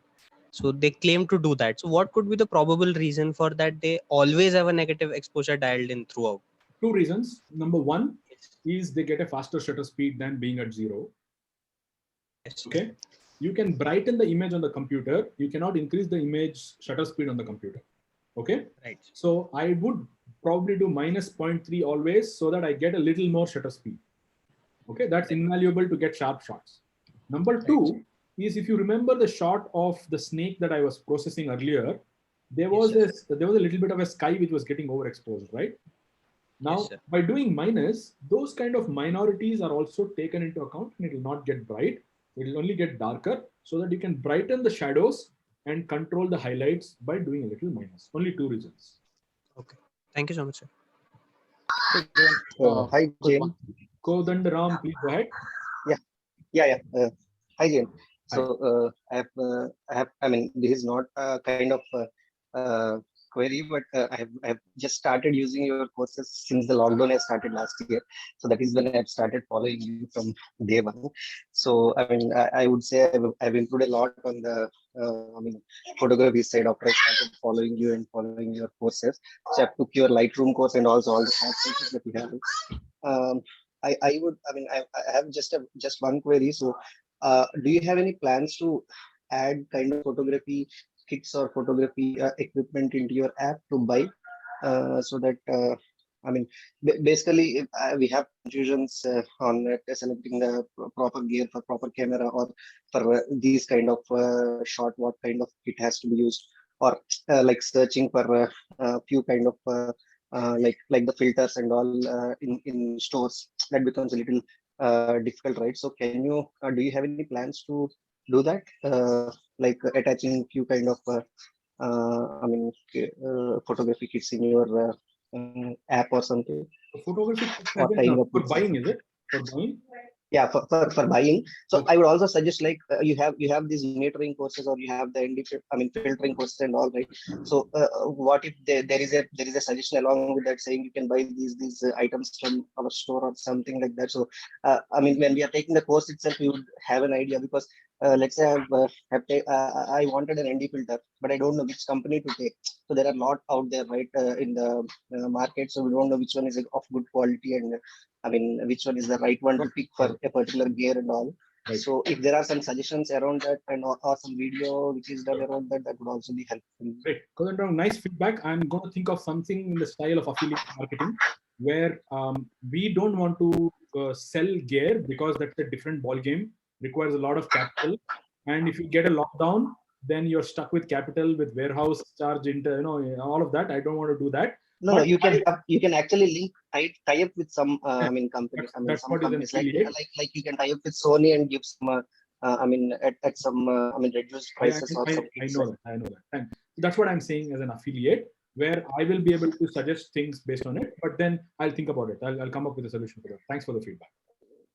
Yeah, sure. Thanks. Because I was actually suffering a lot selecting the gears. But in the meantime, we have the lounge, so we can use the lounge right now to customize the discussion. You can ask a question. I can be happy to answer. So feel free. Anybody wants to leave, please feel free. Bye, Amol. I know it's been a couple of hours now. Please feel free to go from here on. We'll just talk about stuff, and whoever wants to ask questions are free to stay back. Hey, Jayynn, this is Satish here. Have a quick one. Hi, Satish. Hey, Jayynn. So yeah, this is with regards to the point we were discussing earlier, how overwhelming at times it is for the current Telegram app. It is actually too interesting that the fear is probably we end up missing a lot of information, like the links and other things. You have given a workaround of how to reach about there, but then the point here is, like the way you rightly mentioned, I mean, you can learn from others' mistake too, right? So that kind of makes it really troublesome to kind of go and check the feedback from every single thing. I mean, some things are like really informative. I mean, like some specific points that you give beyond the links in terms of like your write-up. So that kind of becomes, I mean, like not so easy at times to kind of go back and refer things that you have suggested to, you know. I mean, you were giving a kind of, I mean, how would I say, like a pointer with respect to when a 1.4x will be used in a particular for one of my previous questions, right? So even if I want to go back, it really becomes too cumbersome. So if something apart from the links that you have a current workaround, if you can think of something for that too, will be really helpful. I mean, I know it is not an easy thing to kind of work it out. Sure. I'll tell you something. For that is where we have made a course.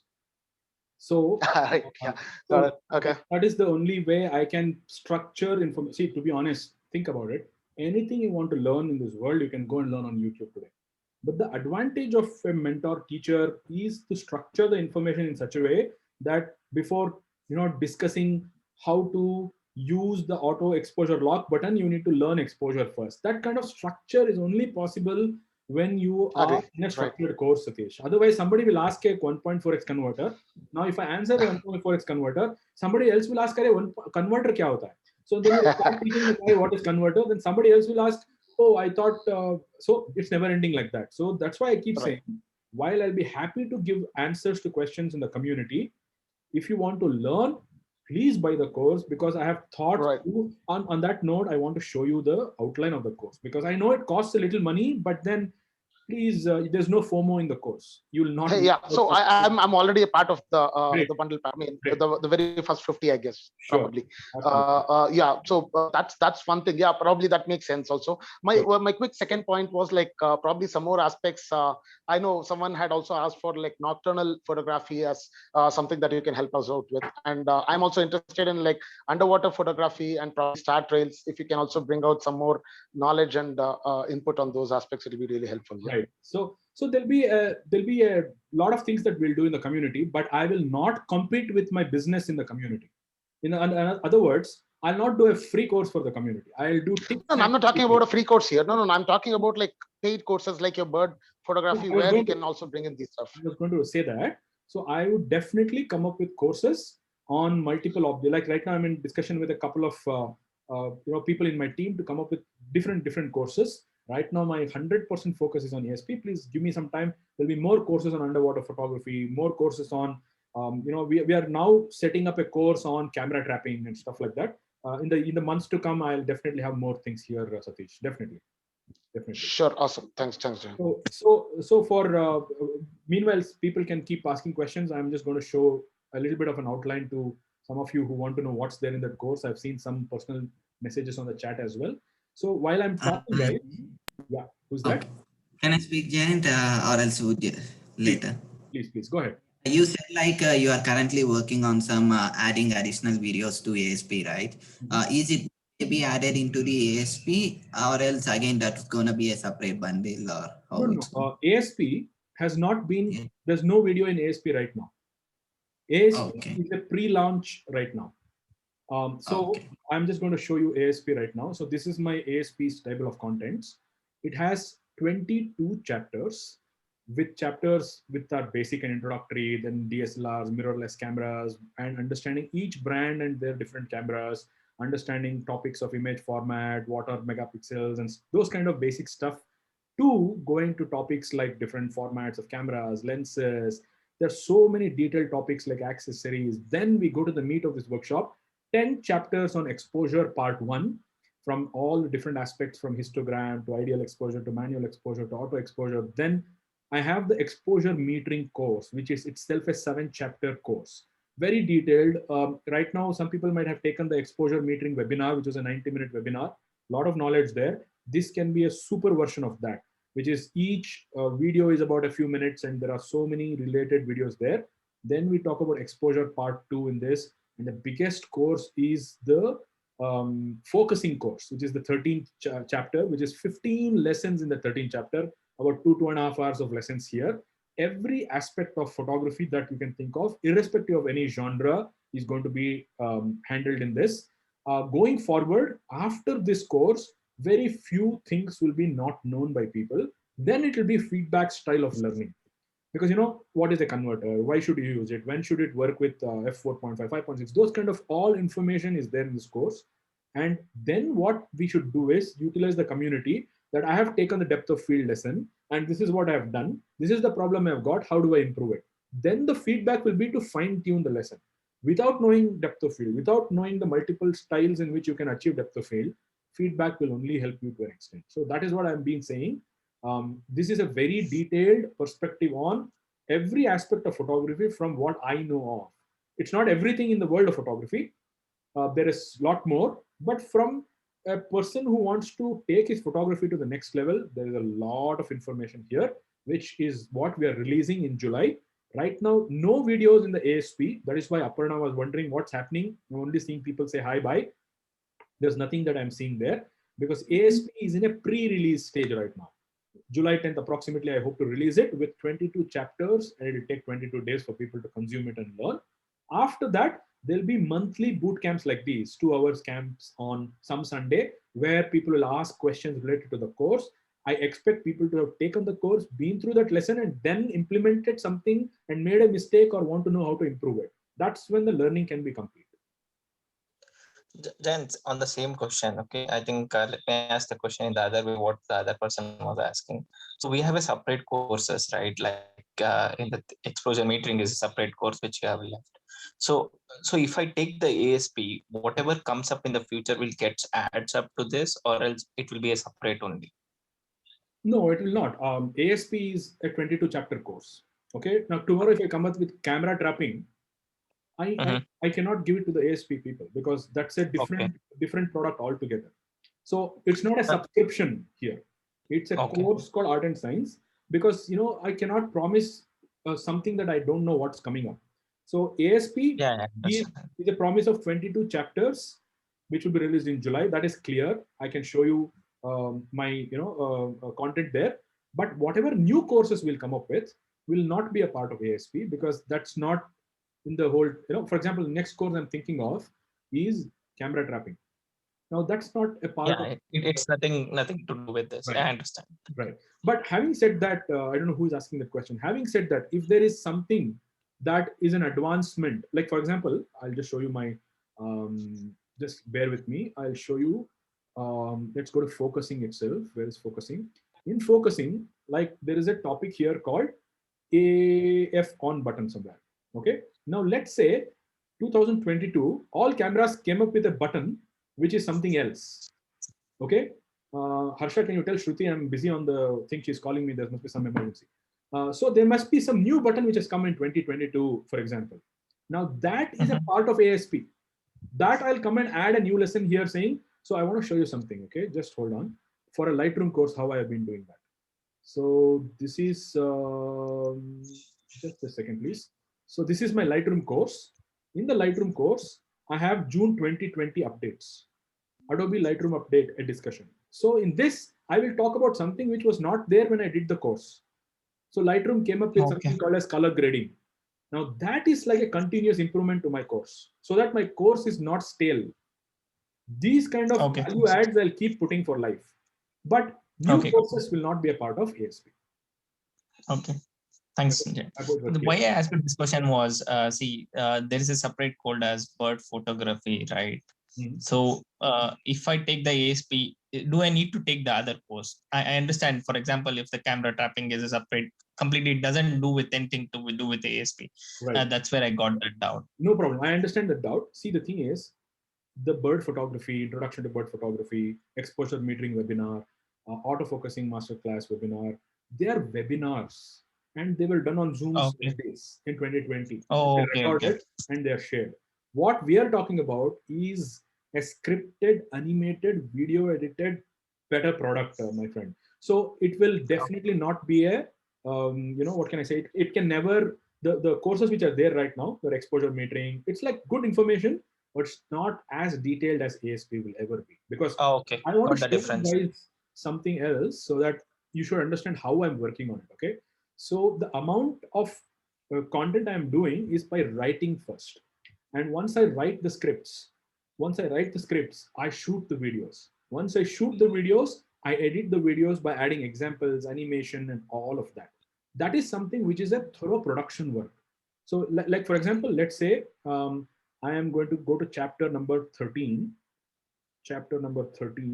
just to show you behind the scenes so that you understand the effort being put here. Now, let's say I'm talking about dynamic literally it's a big thing. Dynamic area focusing, for example. Please wait, it's scrolling up there. Now I write my script. Once I write my script, so the problem with the webinar style is it's coming extempore. It's coming from my brain. It's coming from my memory. There'll be a lot of interesting things I'll say being a good speaker. But what this does is it puts the information in a crisp format with nice way of talking about things, which will, see, I go to a detailed description of cut to slideshow of Kamchatka puffin pictures. Zhayynn says in voiceover, here you have puffins taking off from a sheer cliff. Now, this kind of detail has gone into the art and science of photography, which is like writing a movie screenplay and filming it and shooting it, editing it. That is not a replacement to your 350 rupees, 400 rupees webinars. Yeah. Thanks, Chit. No problem.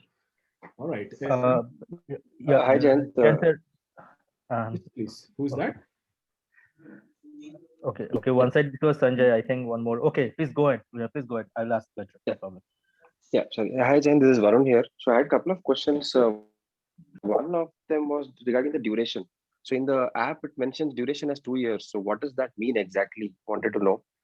Right. So if you buy the ASP and Lightroom bundle for 2 years, you can access the videos for 2 years. After 2 years, you'll be removed from that because there's a shelf life to that course. So 2 years is the access to the content on. It's like Netflix. For that month you pay, you can watch anything on Netflix. After that month, you have to again pay. So for this, since it's a long list of topics, it's a huge chapter, I have given 2 years of access. Many small courses on the website before was 1 year access, but this is 2 years of access. And on that day, since it's an app, it's an automated system, without any human intervention, the person will be will not get access to that course after that. Yeah. Okay, got it. And one more question was on the post-processing side. So I have been basically using Capture One actually, over Lightroom for a past 1 year. So prior to that, I have been using Lightroom for some time. So I wanted to know, if there is anything in linkage on the Lightroom course with respect to Capture One, or is there any plans of coming up with other courses on that? Sure. So if you understand, I'm a businessman. I've already taken an audacious step of making a course on Lightroom, and half the time I'm struggling to tell people why they should move from Photoshop to Lightroom. And I'll definitely not be able to do a course on Capture One because you are a minority. Okay. While I do think Capture One is an excellent software, the course is not made for 5 people or 10 people. It's not worth the time. Agreed. I would never be able to recover my investment of time if I make a course on Capture One. I myself use Capture One for portraits, but then it's just you, me, and 10 more people spending 1,500 rupees a month on a software. The masses will not. And already there's a problem, half the time I'm educating people why Photoshop is not the right tool, go to Lightroom kind of a thing. And I don't want to compete with my Lightroom course, creating a Capture One course. And honestly, the advantages are not worth the competition. Yeah, got it. I pretty much the Lightroom course covers up whatever the Capture One does in terms of conceptual things. I think already that is there. Right. So yeah, that is where I was thinking. So it wouldn't make sense. Yeah, Maybe I'll do a webinar or something like that. But I must tell you, the Lightroom course took 16 days of filming, of 5 people's time, 3 cameras, recording the screen, having an audio processing. It was a lot of effort to do Lightroom course. It's not just me. Yeah, I understand that. Totally understand that. Yeah, the kind of effort that goes into it, totally understand that. Yeah. Right. So I would not be. Thank you for your inputs. Yeah, I would not be able to do a course on another. If people want to do something, right now, for example, what's the highest demand I have? Mobile photography course. Now, the whole world will take that. I know. But then that is not interesting to me as a photographer, but I have not done it so far. But as a businessman, at some stage, it's not what the businessman wants to do, it's what the consumer wants as well. So I will do a mobile photography course for sure, because there's a ton of people, from my security guard to my uncle, who wants to take good pictures using a cell phone, and I'll do a course on that.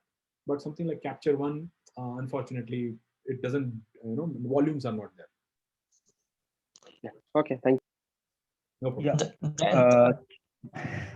Tell me your name, please. I will let you know. You guys don't have to decide who will talk.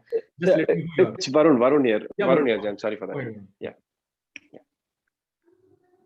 Go ahead, Varun. Go ahead. Oh, sorry. I thought you were asking for the name of the person who just completed. Okay. Oh, I think no. the new person, right? Yeah. No, I think it's first Sanjay and then Varun. Okay. Sanjay, go ahead. Sanjay first. Yeah, right. Go ahead. Sanjay, go ahead. Okay, sure.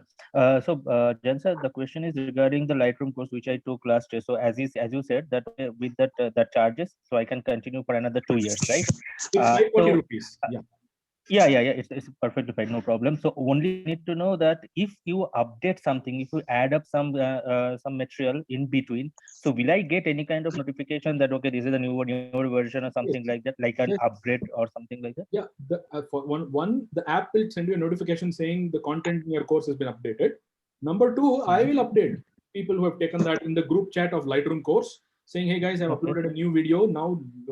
March 2021 update has come, and this is what I feel. Go and watch this video, and I'll update it. It'll absolutely come to me. Even if I don't tell you, the app will tell you saying your course has been updated. Okay, but then sir, just to understand, because I got it last year, that time Toehold app was not there, so I did not buy it through app. It was through your website directly. So it is still I'll get a notification through app only, right? Now going forward, app only, definitely. Okay. That's why we would like you to migrate, because on the website the effort is too much. Like I have to go and send emails to people. On the app, you're already in that course. If I upload a content, you get that. That's why the app was more important from continuity perspective of learning. Okay, okay, sure. Thank you so much. Thank you so much. So Jayynn, Dikshit here. Yeah, hi Dikshit, how are you? How's the leopard? Yeah, I'm good. It's doing good. Yeah. So so I had two questions. So first thing, whatever course we buy, you are giving us for a particular tenure, like 2 years or something. So maybe after 2 years, there is some advancement in the course. Like you said, you might be adding more content. I would want to maintain that course for the further coming duration. So what can I pay some premium amount and can I maintain it in my account? Honestly, I haven't thought about 2023 right now because I hope I'll survive 2021. But as you know, I'm not going to ask you to pay again 7,999 or whatever. And if there is somebody who wants to extend, we'll come up with an extension fees or something. Don't worry. It's just that it cannot be forever the app, because the app charges money per person to be on the app every year, because there's a lot of I am dependent on many things related to Apple Store has a problem, Play Store has a problem. They charge money from every user every year. So that's why it is. After 2 years, if somebody wants to extend their license, we'll come up with a very small, fees for app, not for the app. So that will be. And my second question is regarding the post processing we are talking about.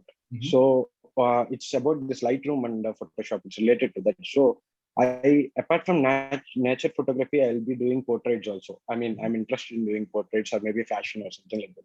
So when it comes to retouching, industry is always using Photoshop for that. Maybe say frequency separation or something like that.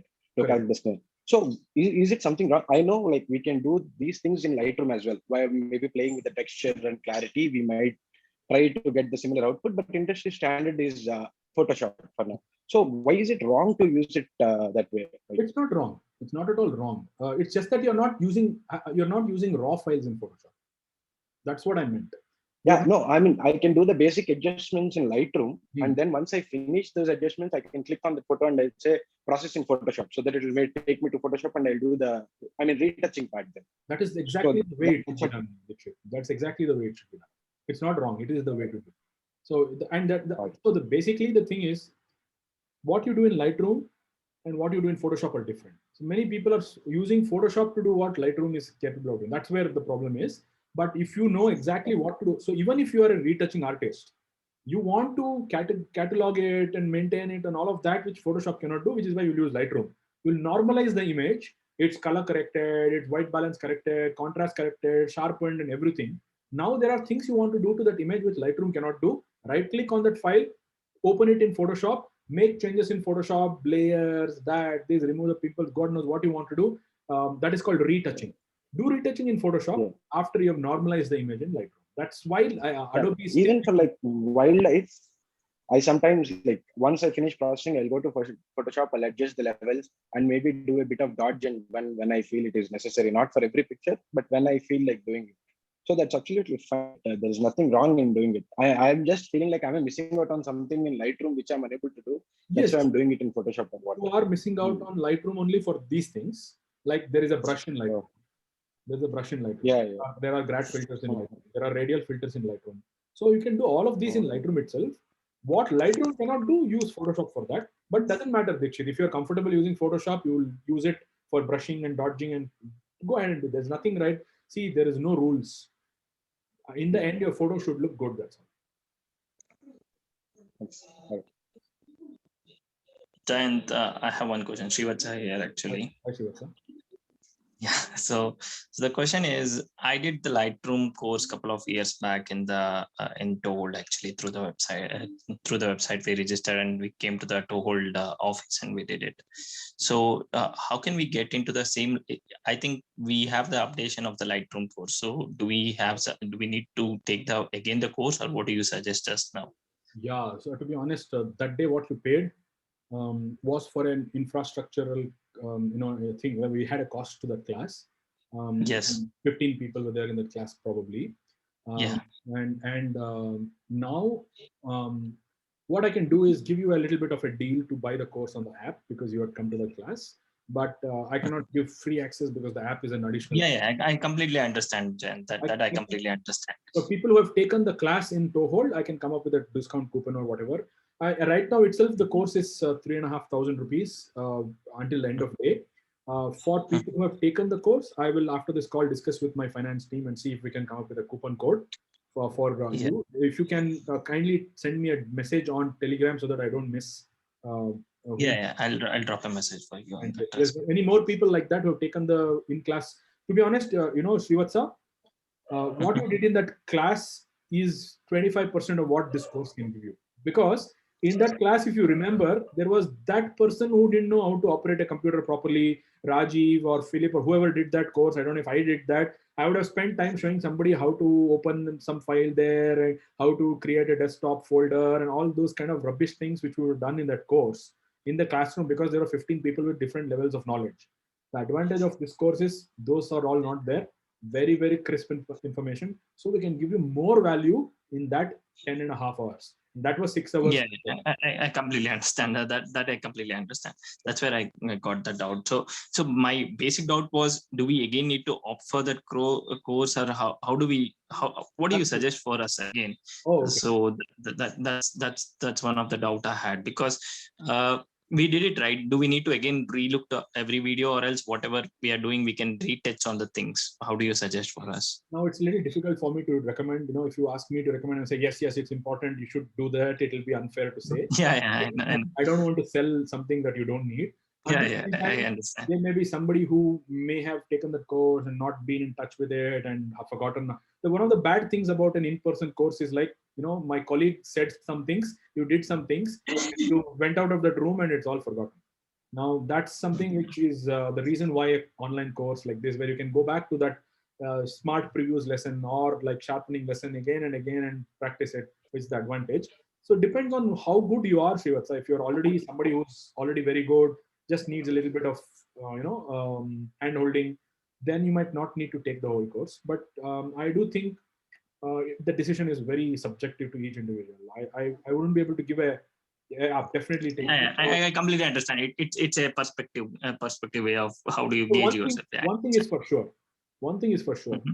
Now, whose class was that when you attended? I think Rajiv's. It was a couple of years back. I did it actually. Are you wildlife photographer? Are you a wildlife photographer? Yeah. I do a wildlife photography as a hobbyistic.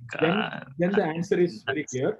Please take the course, because my ex-colleague who did the course is not a wildlife photographer, and he would have not really shown you stuff related to wildlife photos.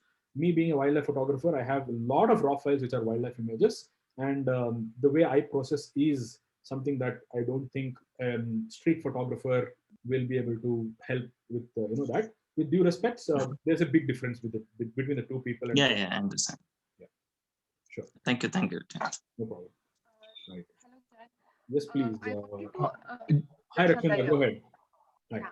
So I wanted to ask that I use Photoshop as well as Lightroom sometimes, but I'm not that acquainted with Lightroom. I'm still learning. So initially I started processing my photos on the mobile applications of Photoshops like Photoshop Express, Fix, and Mix. So I wanted to know if it's fine to continue with that while I complete learning Lightroom, or should I completely switch to the desktop versions of Photoshop? Right. Depends on what kind of equipment you use, what kind of photos you shoot, what's your goal, Rakshanda. So if you're a DSLR user, if you shoot raw files, yes, then mobile processing is not what I recommend. Desktop processing. I don't shoot raw files. I shoot JPEG on DSLR itself. Like they have these options, right? RAW and JPEG, because my memory card is very small. So I use a JPEG version because it occupies less space. Right. So which is the reason why I shoot on JPEG, and then I sometimes process it on my mobile phone, because initially I started processing on mobile phone because I used to click through my mobile. Right. That's why. So this is also again very subjective, Rakshanta. If you ask me and I'll say no, definitely don't process on phone. Go to the desktop and learn Lightroom. That will be a very sales-driven feedback. I don't want to be dishonest with you. No, I want to learn Lightroom. That is the reason why I'm still not switched from this thing. And learning by myself, it's like so confusing. I go here and there and going to YouTube videos. It's very confusing. So I want to learn, but I wanted to know once, like now, since I'm clicking photos from my DSLR, so it is till the time I'm not completely aware or efficient with Lightroom, should I continue processing on my mobile phone, or should I gradually the first thing you need to do, in my opinion, from tomorrow onwards, shoot raw. That's the first thing you need to do, because you might not be knowing how to process today, but you will not get a raw file tomorrow, Rakshanda. So please create raw files from tomorrow. 2 years later, when you learn how to post-process, you don't have a problem with JPEG. You have to understand JPEGs are not having enough information like the raw file. So don't go for quantity of images. Buy a memory card, please, which gives you more quantity, because quality is more important than quantity. So it's like this. You decide to shoot 500 more low quality photographs versus 500 less high quality photographs. It boils down to what you do with your photographs.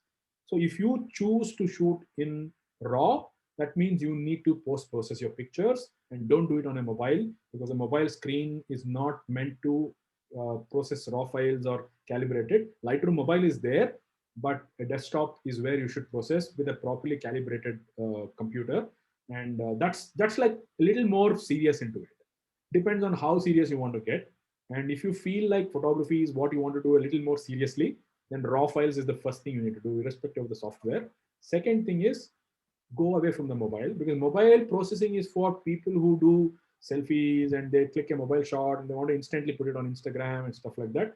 Or they use the mobile itself so well. Like I was recently doing a campaign for Vivo. Today's mobiles are excellent. They can shoot raw files also. Yes. I was using a Vivo phone which shoots DNG files, raw files. That's another story. But otherwise, what a DSLR can produce with long lenses, the mobile cannot do. So if you shot with a DSLR, process in a computer, irrespective of the software.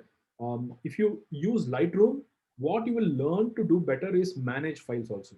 I've realized this. By the time people realize that they need to manage files, they've already spent 3 years of their life shooting. There's so many folders. One is here, one is there. They don't know which folder is where. Then they will miss files. They'll delete files by mistake. All that will stop if you learn. Since you're beginning, if you make the effort of learning Lightroom, you will be a sorted image management photographer. 90% of the photographers are haphazard. They're not organized in their life of maintaining files, including some of my ex-colleagues also, because that's the way we have been for all these years, including me. I must tell you, only when Adobe approached me and said, we want you to teach Lightroom, I said, but I don't know Lightroom. They said, but we want you to teach. Can you learn and teach? I said, okay. And I went and learned in 1 month. And then next month I had done 6 seminars for 600 people. So everybody will go through a learning curve. And if you want to take it seriously and do it a little more, what can I say? Instead of just a fun thing, a little more Rakshanda photographer kind of a thing, I don't see the mobile. I want to be like, I guess you must be knowing my page, Rux Wildlife. I had sent you a few comments, few messages. So that is my photography page. Mm-hmm. So yeah, I am pretty serious with wildlife photography or nature photography because I love wildlife. That is why. So then maybe you should consider it, consider taking it the next step. Because Yeah, I'm considering that. I'm looking forward to take up that particular course of yours, the bundle. Thanks for asking. Good luck. Yes, anybody else has a question? I'm happy to answer. Jan, Vijay here. Hi, Vijay. Please go ahead. One question. The offer what you announced today, is it only for the lounge members? Right now, it is open on the bundle. Right now, everybody, okay. But I don't see too many outsiders getting to know about it because I'm not told this in my social media or anywhere else. Okay, so I was just. Yeah, I'm sorry. Go ahead. I'm sorry. Only if somebody who is visiting the app today will see it for a few hours, will be able to grab it. Okay. But I have not marketed this price outside, and this is for the lounge members. It's just that I cannot create a coupon which is secret and allow people to use it. That's why I've opened it right now. But people won't even notice that view all button and add that. I'm happy if they take it. In the end, it's a sale for me. 7,999 is better than zero. But I'm not pushing it to the world. Okay, no problem. I just wanted to communicate it to my friend. I had forgotten. I missed it. Inform him. So Anybody I just wanted today, to know whether it is there. I'll just take it. End of day. Anybody today. And thank you for spreading the word. I'm happy about it. No, thanks. Jay, this is Anurag again. So I was looking at. I have never been exposed to Lightroom before. I was looking at the subscription plans online, and if I look on my computer, it shows 797 something per month or 95 something. Anurag, can you just give me 1 second, please? I need to take a pause. Harsha, are you there? I think Harsha had a class for children today. Just give me a second, guys. I didn't expect this to go on so long. I'll just make sure. I forgot about Harsha's class at 6 o'clock. He sent me a message. Harsha's class, what happened, Shruti? You started the class, no? Sorry, my Zoom thing is going on. Thank you. Sorry about that, I forgot. Harsha has a class at 6 o'clock. Yeah, anyway. Jayant, I can ask my question on the app also, or on on Telegram group also. I don't have a problem right now. Harsha is already in the class, it seems, since half an hour. So no problem. Please go ahead. Okay. Yeah. So I was looking at the subscription fees for Adobe Lightroom, and on the PC it shows somewhere around 9.5 something, and on the mobile it shows somewhere around 1700 something. So I mean, can I take the course and then subscribe for the mobile version, and it has the same functionalities basically, or does the PC have different? No, the mobile version is called Lightroom. The desktop version is called Lightroom Classic. And my course is Lightroom Classic.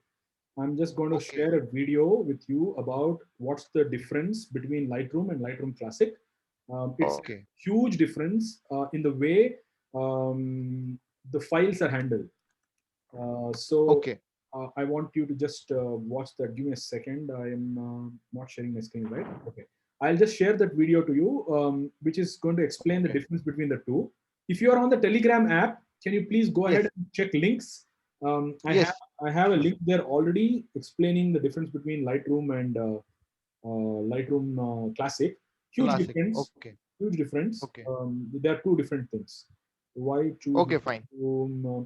I mean, I would recommend taking Lightroom Classic because it is, so just to answer it quickly, Lightroom Classic allows you to store files in a hard disk, attach the hard disk and edit them.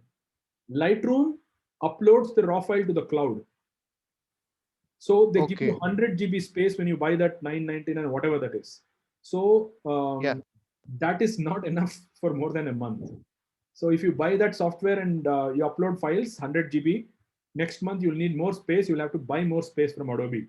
Here we have a hard disk style of operation in India. Our internet speeds are not good for us to upload raw files and maintain 20 GB of raw files. I mean, 20 TB or 5 TB or 10 TB of raw files. So you have to decide whether you're a cloud-based user or a hard disk user. Depending on that, you can use the software. Okay. All right. Thank you so much, Jan. Thank you. I'm just going to paste that link in the Telegram app anyway. Okay. Thank you. Yes, please. Hi, Jayant. I have a question. This is Krishnakant this side. A little bit different question. I have been doing wildlife photography for a while now, since 2017.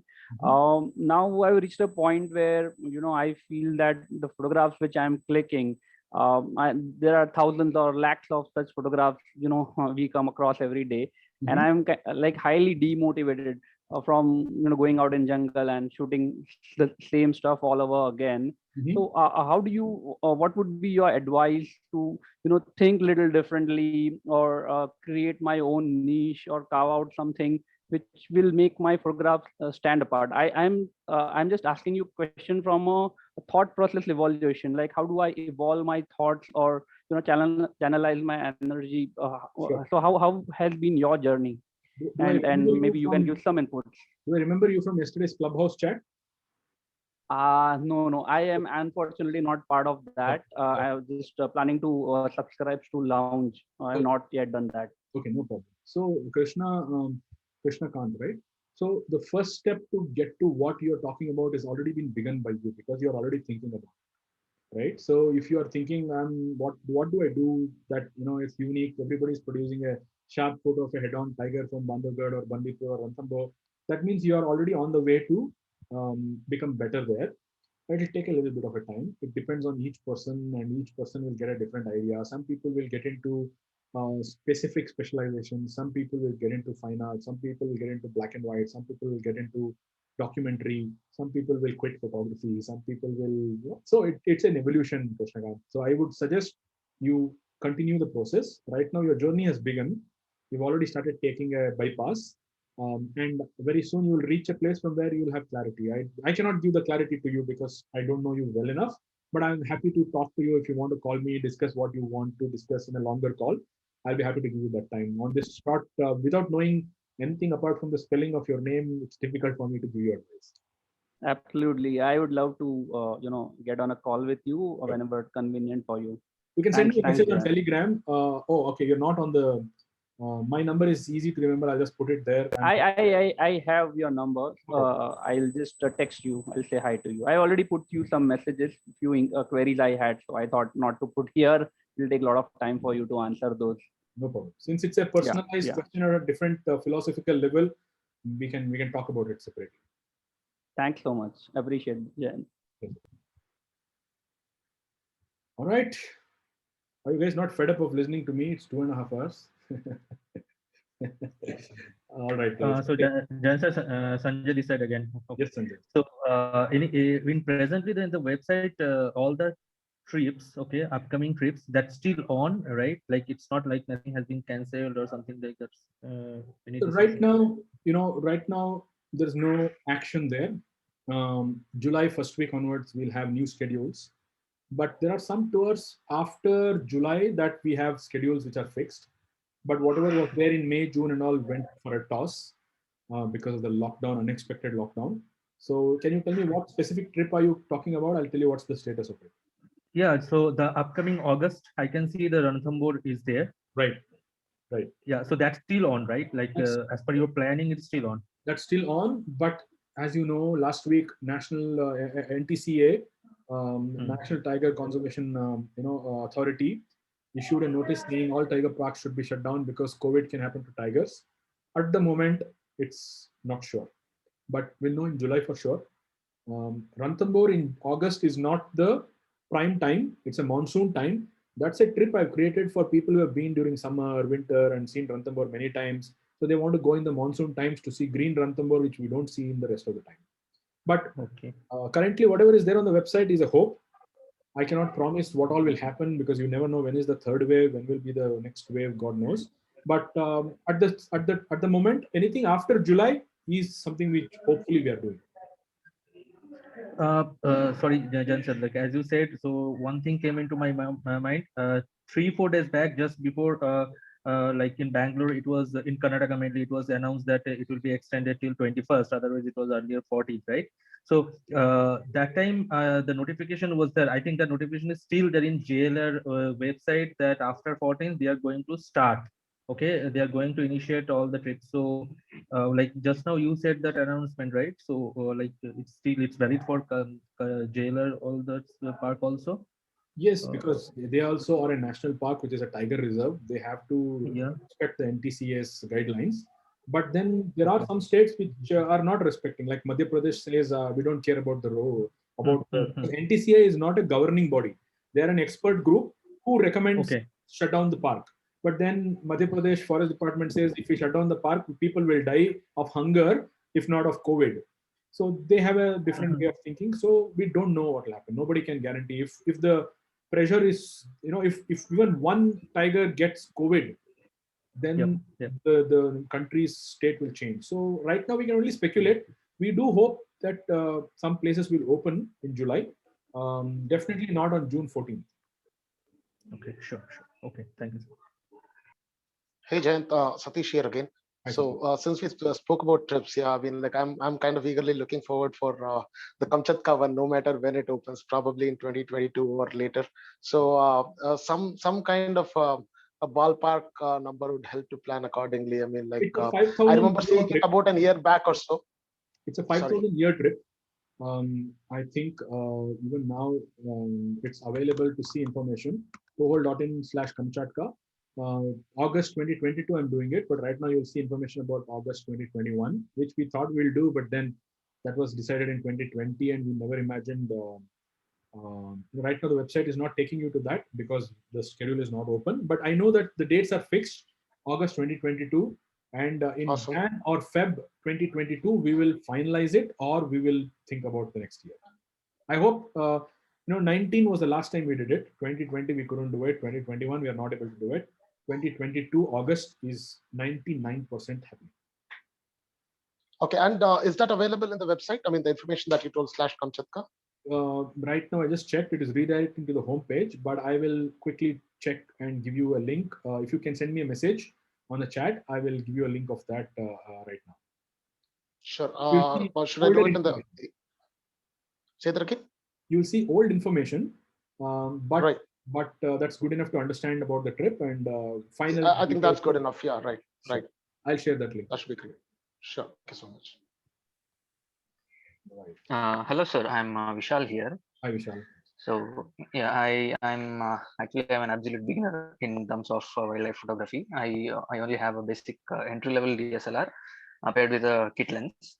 So I'm actually keen on learning the Lightroom course because post processing is of prime importance. So actually I'm concerned about the hardware that I have for learning because I just have a normal PC, normal office PC, which is quite old, and the configuration is a bit old. So, and I also do not have the Lightroom license. So, if I buy this course, will I be able to learn it parallelly, or can I just learn on the course? Like, is the course designed to just go through and learn, or would you suggest parallel learning?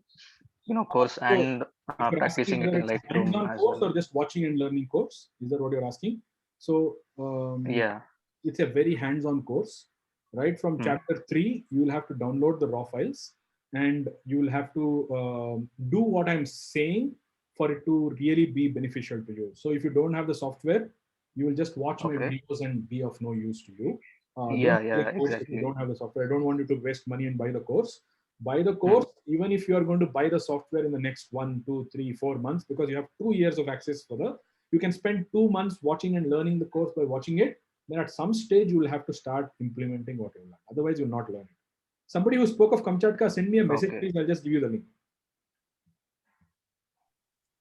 Sure, I'll do it. I'm Robin here. Sure, Chad, I'll do that. Thanks. Satish, I'm on the chat. You can send a private message as well.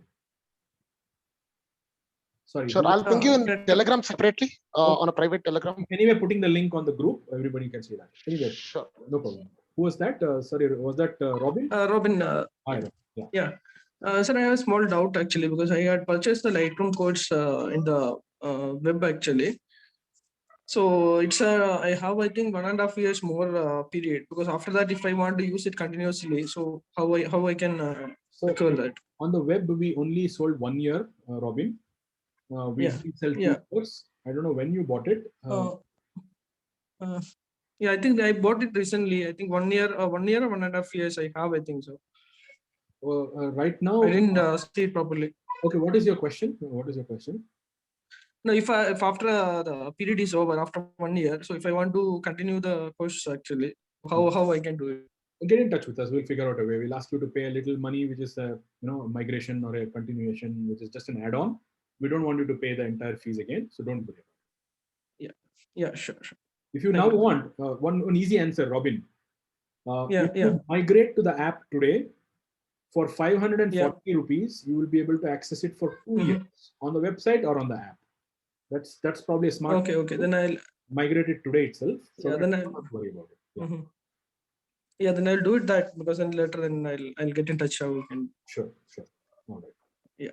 Thank you. Just one more question. Like right now, I used to use when I started using Lightroom and Photoshop. So initially we had this free trial period. So I used, and after that I downloaded the crack version. So is it fine if we use the crack version, right? There's no harm in it, right?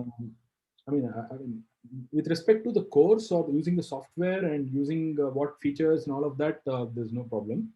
But there could be problems with respect to ethics and with respect to software piracy and stuff like that, which is a different discussion altogether. Which I don't recommend it only because of one reason. Apart from the fact that it's pirated software, there won't be updates to that, Rakshanda. If there is a new update, like for example, June 2021. Lightroom came up with an update. No, that will not come to a cracked software because that's correct. Yeah, so that way, it's 800-900 rupees a month for both Photoshop and Lightroom. and it need not be paid for a year in advance. You can pay monthly. So it's worth the legit But the software. point is, right now I don't have a job, so I don't have any income. So whatever I have is the savings. I lost my job because of COVID, so which is the reason why I cannot go ahead with the purchasing of the softwares at least. I understand. So Till then, like I can continue working in the crack version, right? Absolutely. I have the crack version of 2018, I guess. Yeah, it's not even the latest. It's 2018 and 15. Photoshop 2015 and Lightroom 2018. Sure. It's just that I'm hesitating to say some things on record because I am an Adobe evangelist. Please exercise. Okay. Please exercise your. What can I say? I personally cannot recommend cracked software in public domain, but I do understand your reasons because in the end, all of us have our own perspectives and problems and stuff like that. But I can tell you that 9 out of 10 things will be the same. 18 versus 2020 or 2021. So don't worry about it. As long as it's Lightroom Classic. Don't go with Lightroom CC, Lightroom 6 and all of that. That's old. No, it's it has to Classic. be Lightroom Classic. Sure. In 18, it used to be called Lightroom Classic CC. In 2020, they renamed it as Lightroom Classic and Lightroom. So apart from some cloud-related stuff and apart from some features, you will not have a big difference. Hello, Jain sir. Am I audible? Please, Satya, go ahead. Yes, sir. Sir, I had a question. Sir, after a time, I felt that if, for example, I have a peacock in front of me, felt that if I have 10 friends standing right beside me, all 10 of them can get the single kind of a picture. So I thought that I should do something that will make pixel a bit different from the other 10. So I was around 1,000 seagulls, I guess.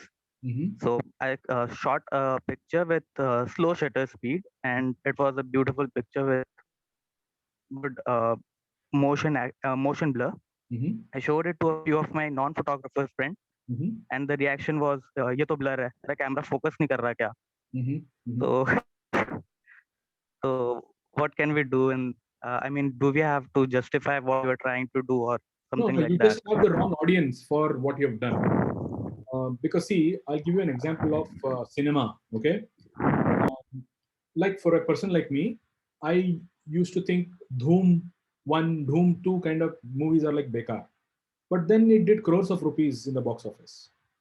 Every product has somebody who's been the target for it. Like I never thought those were the movies which were great. At the same time, I enjoyed Tare Zameen Par, but it was not a box office hit. It was not as good a hit as Dhoom 3. So what I'm trying to say is every product has a different audience. जो creative photo आप बना रहे हो उसको आपके friends को मत दिखाओ. They are not people who can appreciate art.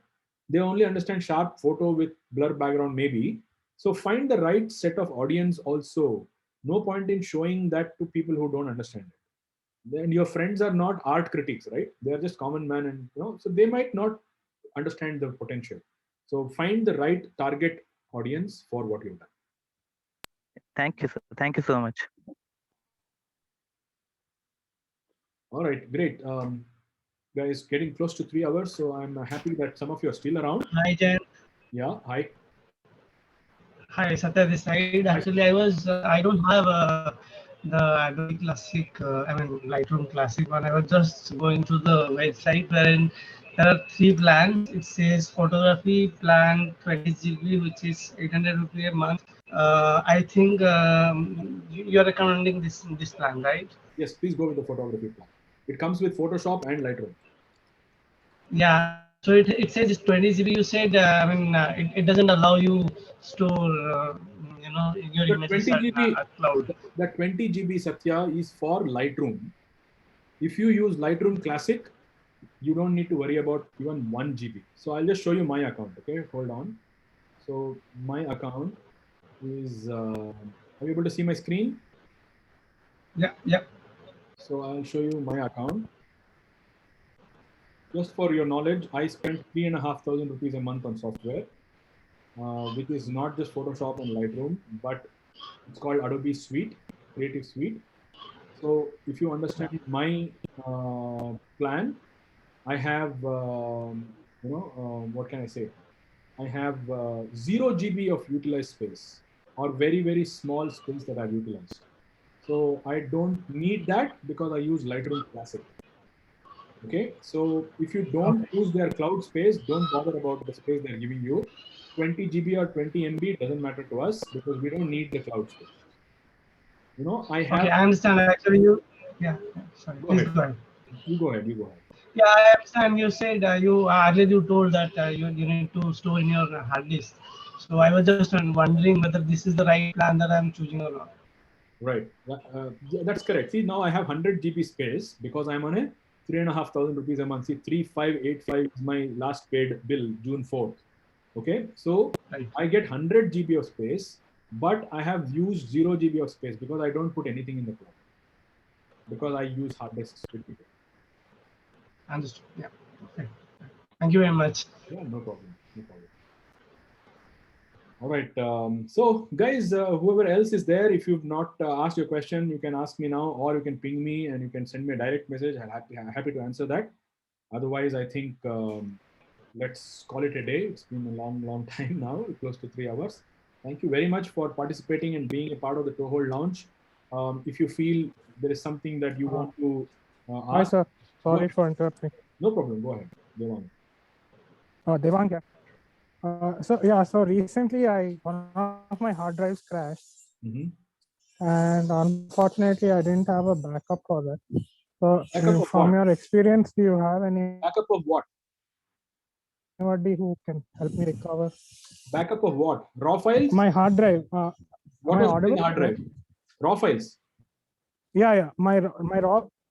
Yeah, raw files. Yeah, so unfortunately, there is a little you can do to that. All of us have been through this. Are you on my Instagram by any chance, Devang? Yes, sir. Yeah. If you go to my IGTV and scroll down, or you send me a message, I'll send you the link. There is a video I put called Image File Management. I've done an Instagram live on this topic. At least going forward, I don't want you to be in this situation. Take backup. Yes, sir. I've watched it actually. Oh, you have? Okay. Now you can contact a company. I've watched your video already. LR data recovery. Yeah. They will charge you a bomb and try to recover your photos. If your photos are really precious, spend money. If they're not worth the money, then learn from the experience and make sure you don't do this again in the future. I had to spend 50K on my raw files. I was okay to spend 50K. I was okay to pay 50K because I had raw files from Svalbard and Arctic and Antarctica and all. But that was long back. After that, I have made sure I have multiple copies of every raw file so that even if the hard disk fails, I have backup number 2 and number 3 and stuff like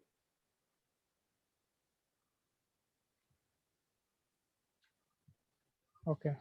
Actually, yes, for the last month, and I've made almost 3-4 copies of everything. Right. I didn't want it to happen again.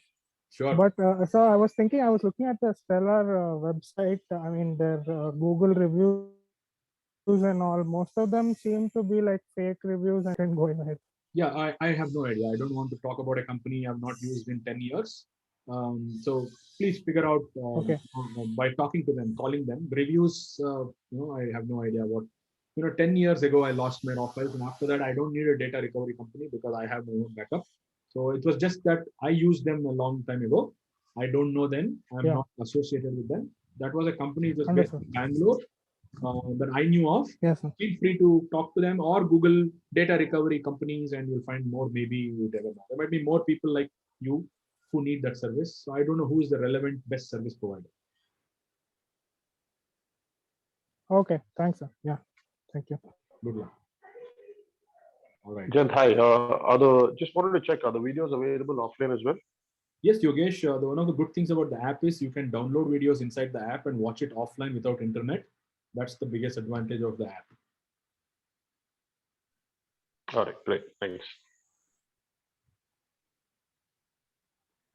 Wonderful, guys. I think let's call it a day. Thank you very much for your time, and I'm grateful for all of you who have purchased so many courses already. I'm seeing a huge number of people who have taken the bundle. I'm excited to release the art and science of photography in July. That's approximately around July 10th. I'm busy making edits to the videos as I showed you. And once that is done, I will probably talk to you again next month on July's monthly meeting of the Toehold Lounge. Until then, let's keep discussing. I do know that we haven't done the reviews of photographs. Me and Harsha will find some time and record a review of all the pictures that we have on a PPT. In fact, I've got all the photos on my iPad, but we realized my time is worth discussing stuff which are related to learning rather than telling you composition acha nahi hai, which we can do offline as well and record a video and share it with you as well. I hope that's okay. Thank you very much. Take care and have a good Sunday evening. Bye. Thanks, Zhayynn, for your time. Thank you. Bye. Thank you. Thank you very much, Sharat. Take care. Bye. Bye.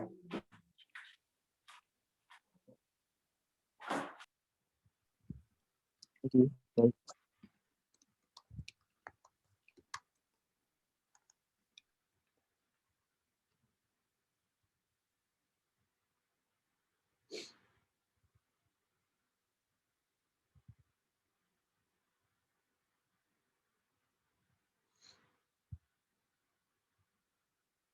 I'm just waiting for you guys to leave.